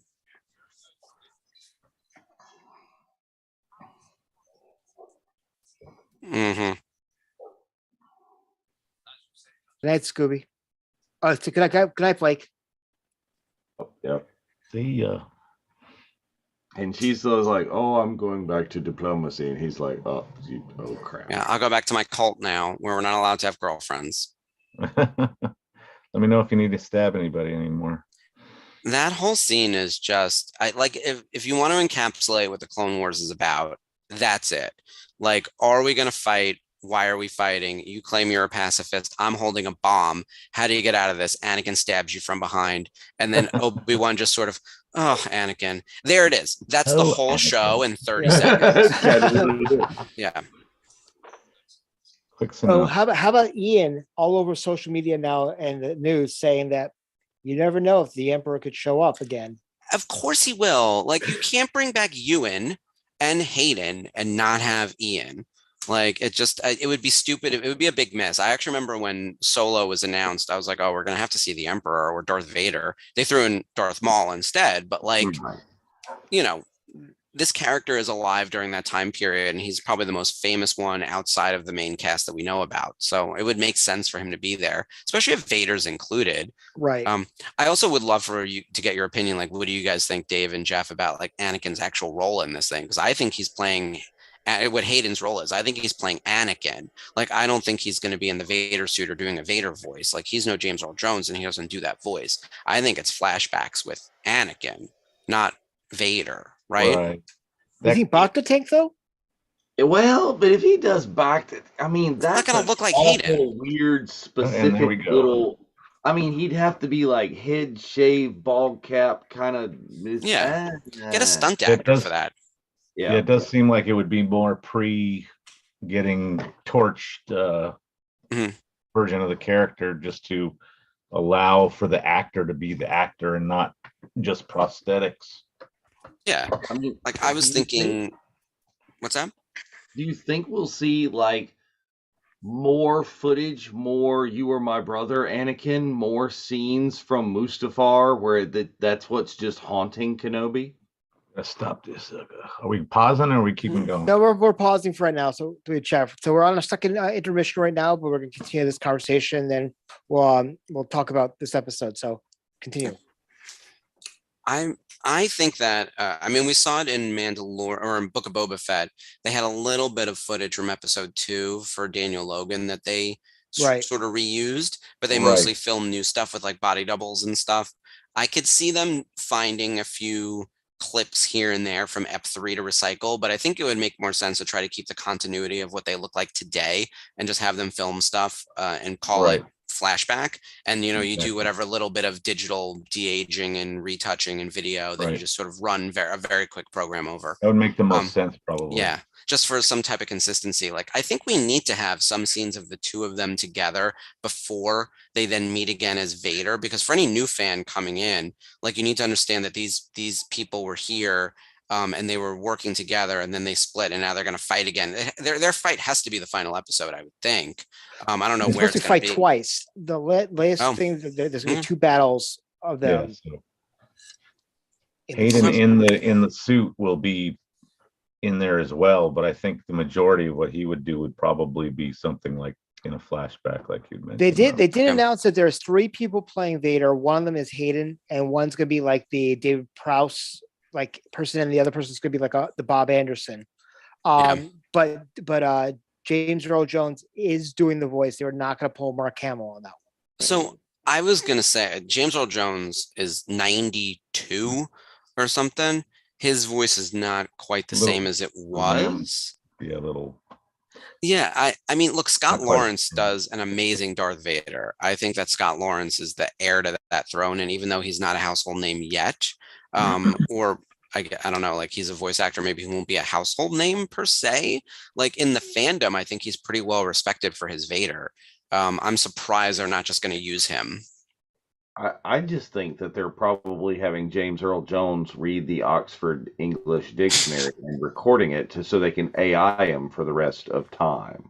They probably could. There's enough James Earl Jones like audio footage out there from all of his projects. You could probably run a program and create Well, they that. did that with the Mark. most recent version of Luke. Yeah, which I didn't love, by the way. I would rather get a voice match. Like honestly, like James Earl Taylor started doing the replication for Ewan McGregor, right? Isn't that how it started? Yeah. And then he came in and voiced the character for the show. I'd rather that. Like, and I'm not saying James could do it, but like, can Scott do that? I think he can. I'd rather have a dedicated actor and give him a credit. As opposed to trying to sell me on that it's James Earl Jones. I don't know. Right. I'll reserve. These are my hesitations, but I'm still going to watch, and I'll reserve final judgment until I hear it and see it. Absolutely. So, moving on to the episode 13 that we just watched. I know that you called it a little bit of like a side mission filler type of episode. Well, what was your thoughts on, Mark? Hardly a filler episode. I think that some of the best scenes in the entirety of Clone Wars live in this episode. What I said earlier about that standoff with Obi-Wan, Satine, Tal Merrick, and Anakin, some of the best, like that minute and a half of tense standoff right there encapsulates the show better than any other moment, I think, honestly. It is brutal. It's also like your biggest red flag for Anakin, and yet it's also the correct move. So it gives you this cognitive dissonance that I just really enjoy. The same thing with that Satine is going through the entire time, where she's like constantly under attack and has to decide, will she defend herself? There's also some great imagery, like the back-to-back of her and Obi-Wan fighting together. Like, they've done this before. So Satine didn't start as a pacifist, and I also don't think most pacifists start as pacifists. They actually lived through violence or were violent. And if her sister's Bo-Katan, which we find out later, she probably kicked some ass the way she did, and then decided that wasn't the path I wanted. So I'm not going to mess with Satine, because I do think she could break my arm if she wanted to. So for me, I think there's just so much happening in this episode, but I hate anything that's droid heavy and laser shooting heavy. And there's a lot of that in this episode. It slows it down. I want like a better character study. I wanted more of Tal Merrick in the episode. I wanted more of that tense dinner scene and less of like shooting at droids. But I understand that it's like a kid show and you can't have like a round table discussion for 22 minutes. Like, that doesn't work. I want that, but like, the kids don't. But either way, I love this episode. It's actually a heavy rewatch one for me, because again, it's a Satine episode. So I've probably watched that episode 25 times. Wow. Dave. I mean, I think, filler, not filler, the most important thing is the Satine Obi-Wan breaking down in the middle of it. When you needed to see that to understand how important this is for the rest of their arc and even all of that. You're going to need to see that and know that. I can't imagine for like the Kenobi show is you can call it a side quest, a side mission, but we've seen a lot of important things come out of those side quests and side missions throughout the history of Star Wars. It's something that has to be done. So we needed this. Do you think this almost is a mirror of a geonosis between Anakin and Padme, that is not the most opportune time to say I love you? I think the entire Satine and Obi-Wan story is a mirror of Anakin and Padme. The whole thing. And I mean, you have to sit there and judge, is Well, if Obi-Wan's doing it, you were always like, well, Anakin was wrong. That was wrong. No, shouldn't have done that. Oh, that caused the whole problem. Is it his fault? What was he seeing? What was happening? It was going. It's the whole concept on why are attachments forbidden. That really screws up the whole plan. Right. Jeff, thoughts? You guys covered it pretty well. Even if it is can you think of it as a filler episode? They have to take you from point A to point B literally. It happens, so get to the end of where they're trying to get to without having to. I don't know. It's interesting to see stuff that kind of draws out more in a space that you normally kind of jump through. Absolutely. It's usually on the ship. So we are coming up to our final episode for the evening, which is episode 14 of season 2. Thank you very much, everybody who's been joining us. We got 18 in the room right now. We've been hovering around 18 to 21 people throughout the night, which is great. Has there been any movement on the YouTube, Dave? As far as YouTube is staying really low tonight. I guess it's because Facebook is actually working. But this will be archived for, tell your friends, rewatch anything that you have to do this again. If you were able to catch the whole show, if you came in late, that's one of the reasons we run the YouTube stream as well, because that's going to archive it for us in a much better way than Facebook does.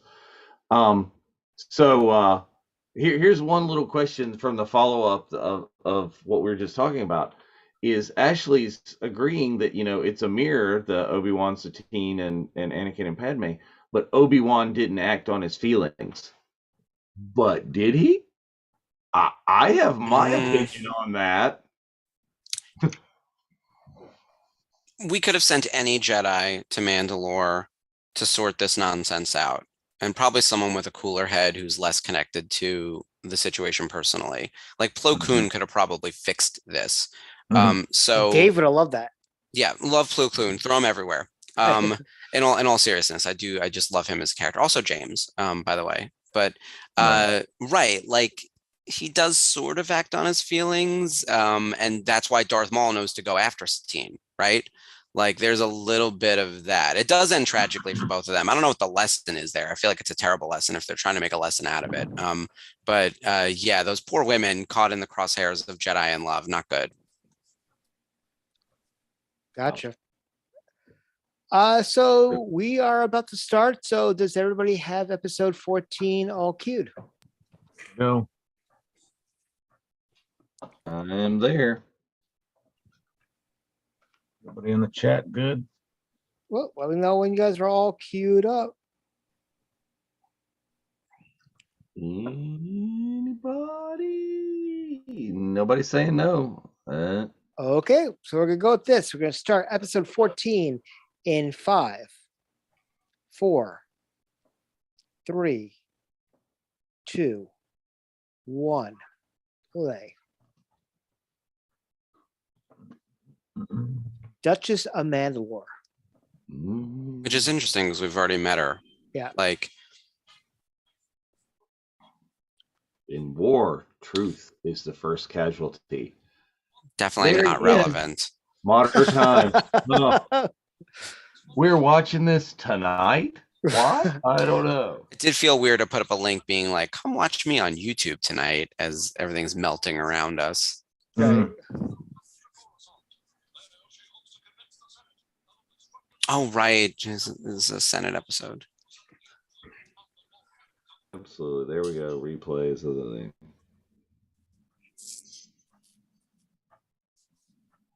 So we should get some Palpatine in this episode. Oh, it's Dooku. Oh, there's the Dooku. Lord Tyrannus. I never call him Tyrannus. Yeah. When you said it earlier, I was like, oh, that's right. That's his Darth name. I always forget. That's what they call the saber at Docks, is the Darth Tyrannus saber. Makes sense. Like Dooku's his real name. His Sith name is Right. Tyrannus. So I guess with Maul, there's not really a distinction. But for most other dark side users, like the Darth is supposed to be a new name. Mhm. Yep. His Here we go. binoculars look kind of like a Naboo fighter. The N1. Oh, we see that thing in Okay. the Night of a Thousand Tears, right? Yep. Don't they blow it up? Yep. Mhm. Yep. Ugh, so sad. Oh yeah, there's the classic Mandalorian ship. And with the K2 droids going I'm through just saying that's a really poor design that we land it on the engines. I'm thinking you're starting a lot of fires that way. I love that little portrait on the left. Yeah, it's almost like a stained glass window kind of. Yeah, it's very cool. Or a Picasso.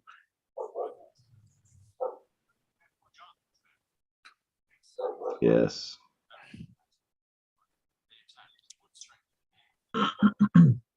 Yeah, and it's interesting that we have these like kind of different quasi Mandalorian helmets here. You've got the knight shield deal. Yeah. That's awesome, Scooby. His Sith name would be Darth Scrappy. Scrappy. Oh.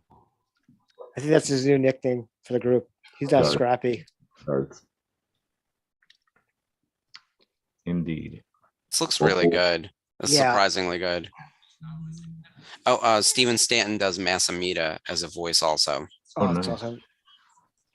Now, where should be the ETs in the I back? was just Yeah, thinking that too. The Wookiee.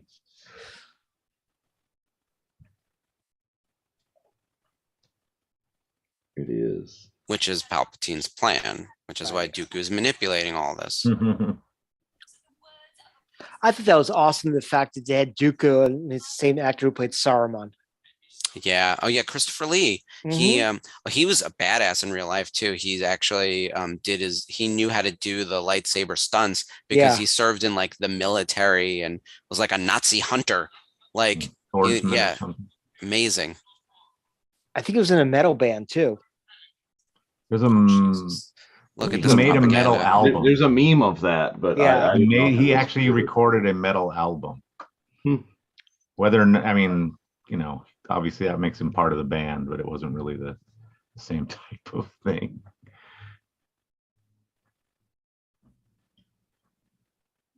It's like Shatner and Nimoy recording an album. Right. Right. I keep on looking at her Different at direction. Katine's headdress. And I keep on thinking like they made it with like rigatoni. It does. It's very. Oh, there she is. Delicious. There's the contrast to her. Yep.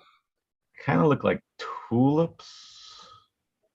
Who was playing Padme at that time? Because I know those two voices, Catherine and Julie. Yeah, Catherine Tabor has Padme throughout, I think, all of the Clone Wars, right?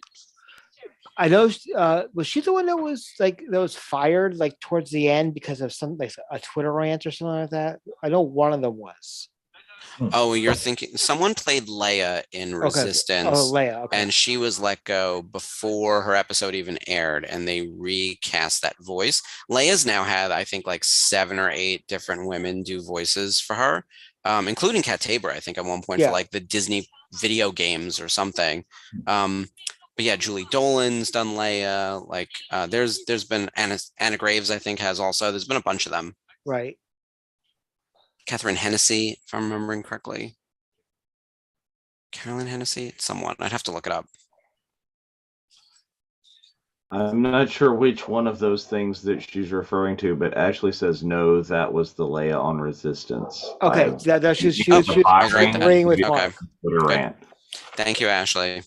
Yes. I remember, so I was very up to date on all of the PR yeses and nos on talent because we actually weren't able to use Dave Prowse. We weren't able to, there were a few people, obviously we had to drop all consumer product related to Gina Carano and that character. So there's been a few instances where people were removed or we couldn't use them from the get-go for whatever. What about the Peter, I can't pronounce his last name, does the original Peter Serafinowicz, yeah. So we were able to use him in product in theory for anything prequel.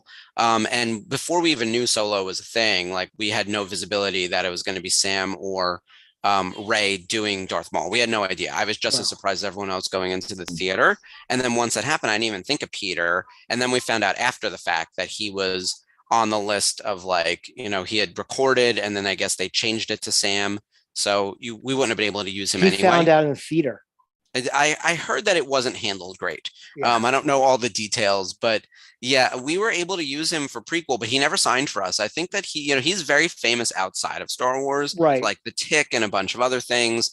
And Mhm. he's like what did he record 2 lines for episode 1? It's something very small. I'm sure he Yeah. gets royalties and good everything money wise related to it, but he was Right. never in any of our Topps product. And I don't know what specifically the reason was for that, but if you see him on the circuit, he's someone I think people need to chase down and add to their stuff. He was. I saw him up here in New England like a year or two ago, right before Hmm. COVID. But yeah, I mean, I need him on episode 1 stuff in my, Yeah. my pop. But sidebar, I wanted to bring this up. But did anyone read the article today that how like Andrew Garfield and Tobey Maguire went, opening night and showed up at the theaters to hear the pop of Spider-Man. Well, there's an article that Charlie Cox did the same exact thing, and his wife was like filming him, and there was crickets when Matt Murdock showed up. That does not track. I was like, Yeah. they cheered in my theater. I was like, oh my god, it's Matt Murdock, and I even screamed, yeah, I was excited about that. My theater went kind of bonkers at all those big moments, like all the fan servicey moments. I was there on the Thursday of opening night, so it was a raucous theater, like 7:00 in Manhattan. It was sold out. They went nuts for him, and everything else too. So I'm surprised. Did they not go like in the first week? Like what happened? I don't know, but to me, and we do know mid-March, all the Netflix Marvel shows are going to be on D+. That I did not hear. That's very exciting. Yep. I want to catch up on Daredevil again because I watched it through once, but then I never rewatched. And now that we know he's coming to the MCU in some form, I'd like to catch back up. And Vincent D'Onofrio was announced for Rhode Island Comic Con this year. I love Rhode Island Comic Con. Love it, love it, love it. As you know. Last year was my first year, so I'm excited for this year. So anyway, back to the episode. What's with those earrings? She is so angry. This is some rageful. She knows she's been duped, right? Like there's and this is what kills me about the Clone Wars. And I realize that this came production wise after episodes 1, 2, and 3, but the fact that no one puts 2 and 2 together, that like the Senate is beyond corrupt and like Palpatine and everyone else is in on it. It's so blatant and heavy handed. Like it is sledgehammer heavy handed. And this is just another example of that. Like everything that happens on the Senate floor is like so obviously manipulated. But it's infuriating as a viewer. Indeed.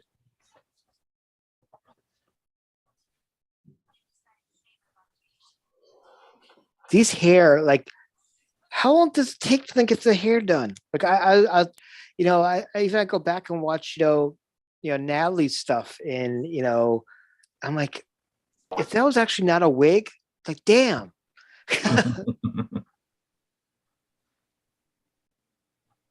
She's right. There's a series of episodes that deal with separatists who are not connected to Dooku. Right. Ashley, Ahsoka's sort of boyfriend, and then the mom, Mina Butari and Lux Butari. There's a whole arc around them that talks about, was it heroes on both sides and whatnot.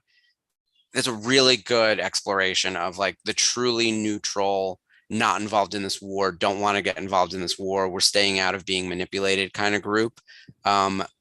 Those are great episodes and do a good job of painting the Republic of the villains that they are, which we know they're going to be because they turn into the Empire, but like we're sort of tricked into cheering for them as the Republic because like the Jedi are on their side.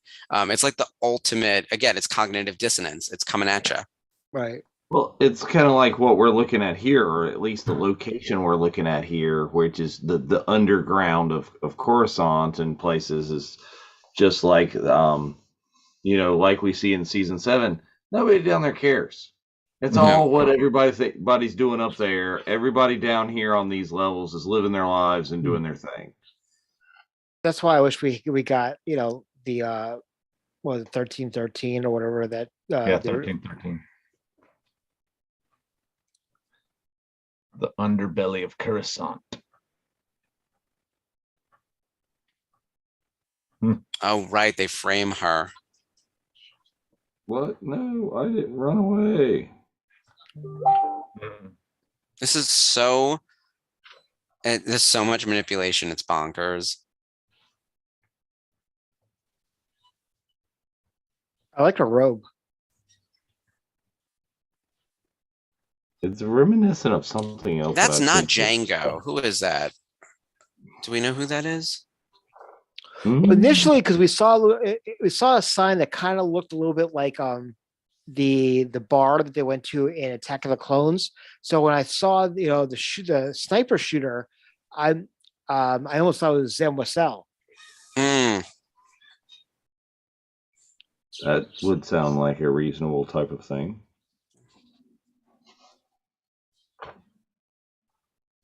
Telling you, you saw how she shot that thing.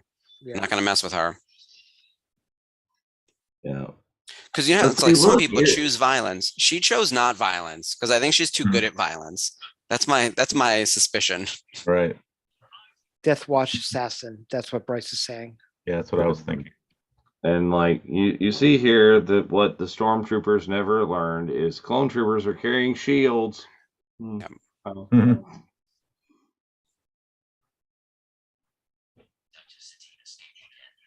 Reporting back.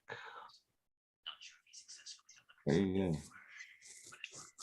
See, this is, I think, one thing that they forget in the Book of Boba Fett and the Mandalorian is that they have space hologram cell phones. Is nobody calls each other. It's like, what's going on? No, you got to fly across the galaxy to go see somebody in person. And what's up? He might Do have you phoned think? ahead.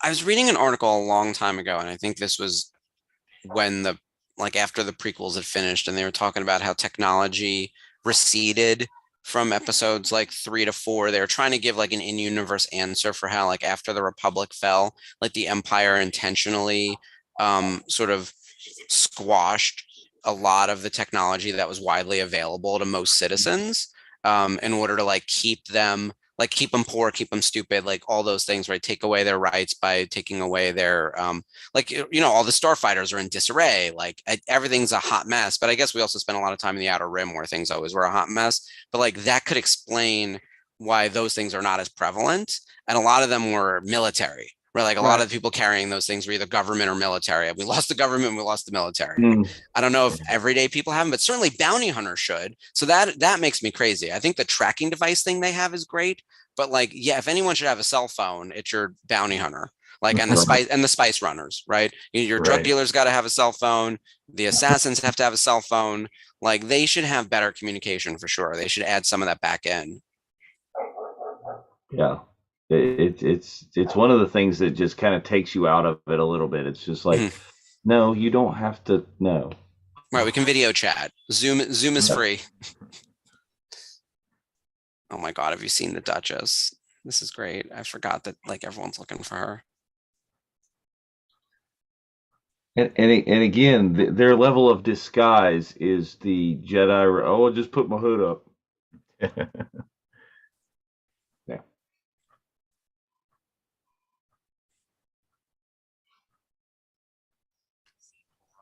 It was like in Ragnarok when Thor is walking through that crowd and he puts the thing over his face. Not when I do this, they won't.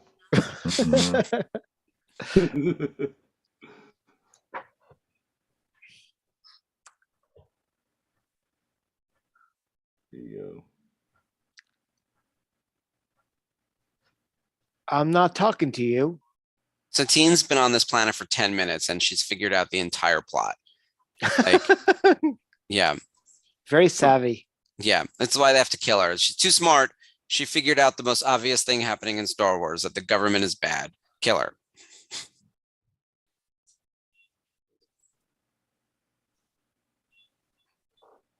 Oh my God. Oh, there you go. Facial recognition binoculars. You got to do it from 10 stories up. Can't find her on the ground.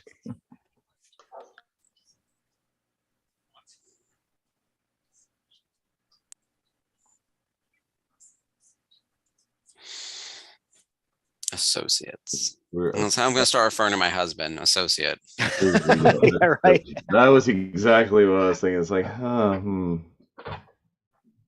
April's like, just Red Riding Hood. Move along. Nothing to see here. Yeah, it Oh. really couldn't be a more obvious disguise.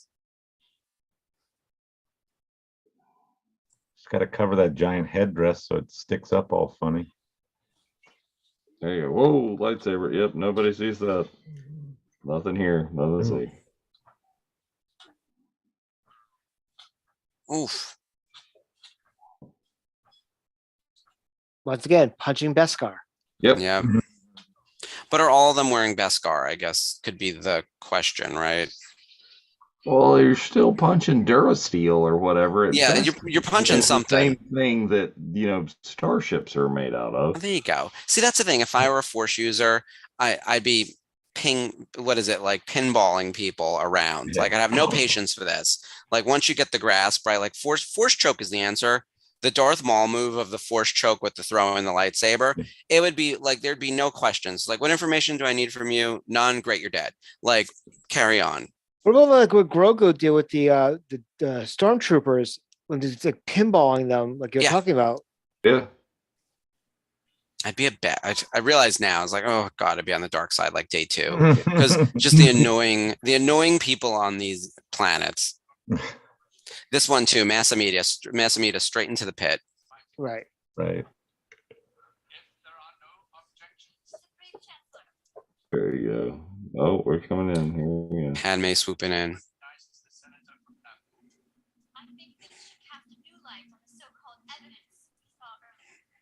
Just here's the battle for the most ridiculous hair.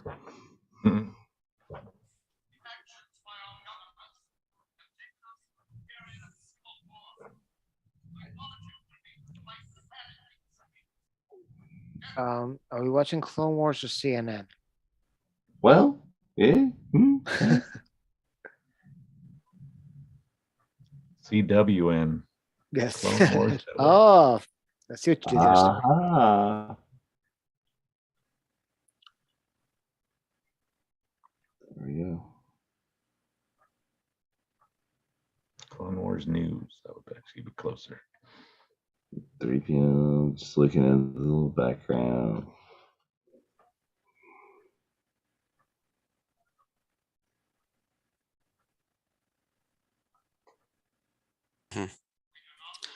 Right, everyone stay away. We don't like any of you.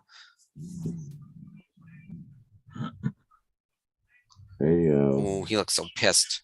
Ow. Little short cape that does nothing, but yeah. But I get to. Yeah, it's drama. It's drama, mama. This is like that's when you know you're a villain. You know who I liked a lot? There's a similar kind of like until he switched sides was Callus in Rebels. Yeah, Agent Callus. Yeah. When you rewatch some of those episodes, there are moments. The biggest giveaway is the episode he spends with Zeb, right? And they're both trapped together and they don't turn on each other. When I was like, oh, Callus should have obviously killed him. That's some bad writing, but like, yeah, But they go off in the sunset together at the last episode. So yeah, someone was trying to sell me on that being some kind of LGBTQ representation. Yes. And I was like, if this is what we've got, like the list is sad. I do enjoy I was having another conversation with someone about like the Poe and Finn. And I was like, as a gay person, I want to see a gay person in Star Wars. But I also think it's important to show like healthy male heterosexual relationships that don't automatically make you think that they must be gay because they care about each other. I was like, can we please have both? Like, because I think Poe and Finn are best friends, brothers, etc. I don't think they're gay. Right. I also don't know if Zeb and Callus are gay. I don't think either of them are either. There hasn't been any hints of that. I was like, can we all in the time of war like love each other because we're trying not to die? Like, I think that would be perfectly fine. But there should be a gay character somewhere. I don't know where he is. I think it's that those characters from Resistance that are a couple, the pig and the chicken. Yeah. So again, we're doing great on representation, guys. Like, it's just awesome. Well, you have the 2 women in Rise of Skywalker. That's right. She was on screen for a minute. Yeah. The girl from the one who starts in episode 8 has a good little speech about Leia and everyone. Yeah. About before Haldo. Yeah.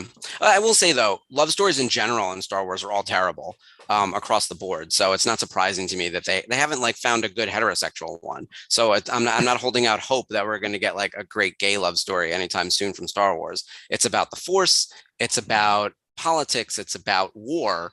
I don't think it's about love. The Frankly, best it's love about a story in different. Star Wars is Han Solo and the Millennium Falcon.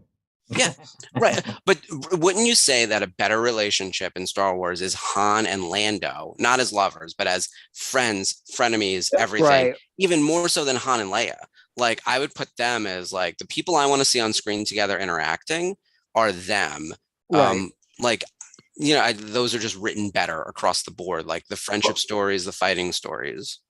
And I think that actually, we're talking about solos, that translates. Is we've seen that with Harrison and Billy D, and we've seen that with Donald Alden and Glover Donald. And yeah. Alden. Yep. Yeah, is those two characters and the way they're written and the intricacies of their nature that does that really well. Well, that was an absolutely fantastic episode. I really enjoyed this particular one. What did you think, Mark? Yeah. So funny enough, of the three, it's my least favorite, which I know is probably surprising, because it is a good episode. It is something that I think we see repeated though in other parts of Star Wars Clone Wars, where like the Senate is wildly corrupt and no one knows that, and you see like the inner workings of the propaganda machine and all that kind of stuff. And I do love though that Satine figured it out in all of 10 seconds. So she was on Coruscant for less than a day, and she was like, "This place is corrupt and they're evil. Please stay away." Best move. Like in a horror movie, we're gonna like leave town. Like that's what she did. So it's a satisfying conclusion to that arc, but I don't think it does enough. It doesn't do the heavy lifting that the prior two episodes do in terms of character building. Like we got much better character building with Obi-Wan and Satine in the prior episode when they're on the ship. Right. And when we first meet them and learn about Mandalore, like I didn't get more about Mandalore in this episode, and I didn't get more about Obi-Wan and Satine in this episode. I did get more of the same of the Emperor continually manipulating everything. And the big reveal is that it's Dooku. We could have figured that out from like the first minute. Like that for me was like, if you think that's the big reveal, is like I saw that coming like when the title card hit. Like so for me, it's a satisfying conclusion to a good little 3-part situation, but it's not the strongest episode of the 3. Dave? Same. I mean, we could have completely done without a lot of this, I on initial viewing or still now would hope for like, Bo to come in and kick somebody's ass and that's the resolution, and but we're not there yet. We're getting close. We're getting there. Jeff? I think if there was a filler, this was probably more of a filler episode, but there was some key elements and some cool action and bits of story that needed to be told, but I think they might have been able to tag that on somewhere else if they really wanted to. Otherwise it was very enjoyable. I like the Clone Wars series very much, so I'm down. So jumping ahead next week, we're jumping into season 5 of Clone Wars, and very excited about what's coming. Some great arcs are coming up, and keeping the storyline about the Darksaber and more about Mandalore, and we're going to jump into the Maul storyline coming up as well, which is great. And we'll talk a lot about Sam Witwer when we have that. I got a great story with him from Celebration 19. Had 5-minute conversation with him. It was awesome. So I just want a couple things quickly just to remind you, everybody, that there's a discount on our TeePublic store right now for the next, I think, day or so. So we got a lot of new shirts. Some old shirts are still up there. If you're interested in that. This weekend is Unifying Force. What's on the docket, Dave? So Unifying Force, we're going to be continuing our discussion from 2 weeks ago, where we thought that the changes in the Book of Boba Fett was going to be like a 15-minute beginning, wrap it up kind of thing. But we saw in the last episode 7, that it got way bigger. So we're going to continue that discussion and talk about the absolutes. Okay, only a Sith deals in absolutes. Well, Luke and Obi-Wan and a lot of the Jedi deal in a lot of absolutes as well. So that kind of came out of our previous discussion, and we're still there and still covering things from the Book of Boba Fett that have echoes in the rest of the series. Very cool. So in closing, I thought it was a great first episode of The Path of the Darksaber. Mark, thank you very much for joining us tonight. Anything you want to say about tonight's episode? Yeah, I know. This is a great way to start. If you don't know the Clone Wars super well, and maybe you're looking for an entry point, I do think the Mandalore stuff is a great place to start. I would also say, like, the stuff we're watching next week, probably some of the best episodes of the whole series. Like, The Lawless is often at the top of listicles as the best episode of the Clone Wars. It's either that or The Wrong Jedi, if we're not counting Siege of Mandalore, which is so fresh. I think people are sort of, and they view that as a movie. But like, The Lawless is just incredible, and I can't wait till we get there.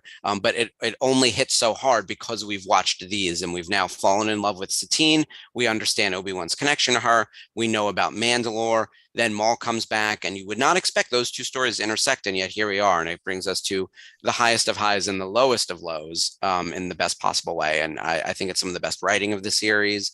I think it's some of the best character work. As you said, Sam Witwer is a godsend. He really makes Maul for me. Like, he's my Maul. Not that we are forced to choose, but he is just tremendous. And I also have some great stories about Sam, celebration behind the scenes and whatnot. So next week I'll share some of those from my celebration times. But this was great. Thank you guys. This was so much fun to be a part of, and I can't wait to do the next 8 weeks. Yeah, Yes. Jeff. It was a great show. Great way to start this path to the Darksaber. Excellent episodes again, and I think everything in this series is going to be a great fun watch. So, Dave. So thanks again for the swag. yes. Mark, I had Definitely. not ever seen this particular version of the Darksaber. I like it a That's my lot. collection. Yes, another fine addition to my collection. And but yeah, as I've seen a couple of new people clicking on here just in the last few minutes, know that very shortly that this will be, archived and available on the Virtual Cantina Network. You can check out the whole conversation and rewatch kind of the whole 3 episodes that we saw tonight. Also, if you want to see more about this cool swag, there is an unboxing video that premiered just as we were coming on tonight. Yes, right there. Don't forget. By the way, I love and can't get enough of this Very paint cool job chrome. on this. Thank you. Is such a lovely. It's not the bright silver. It's got the dark undertones. So before you came on, I actually took the Black Series out and put it up against. Yeah, the look is. Our Halloween costume delivers. It's not expensive. Right. The adult male Halloween Mandalorian costume, which you can still find on costumes.com. That's our website. Because who's going to think to go to Ruby's, right? You just go to costumes.com to buy costumes, right? We own the category. We're one of the largest costume companies on the planet. Our men's adult Mandalorian costume, I want to say, is $50. I think the kids is $30, and then you can add on a Grogu for $10. And I believe the Darksaber might be $12. Like, this is a $12 item, lights up and shit. Like, it's great. So, Yeah, Yep. I mean, Fun stuff. absolutely perfect, and just like quick, easy way to add to my, if people Just so hoodie. happen to have a Mandalorian hoodie. I love that hoodie, by the way. That's not one of ours, but I love it. I love some good, like, Way to go. Oh, do light you make a cosplay. Mandalorian hoodie? No, Oh, that okay. print is like exactly what our costume top looks like. It's just like that plus the cape, Very cool. Well, this has been a fantastic launch to this series. Very excited about what's coming. And I'm glad we're doing this. So I'm going to say from Mark, from Dave, from Jeff, this is Spencer saying, may the force be with you. And this is the way. This is the way.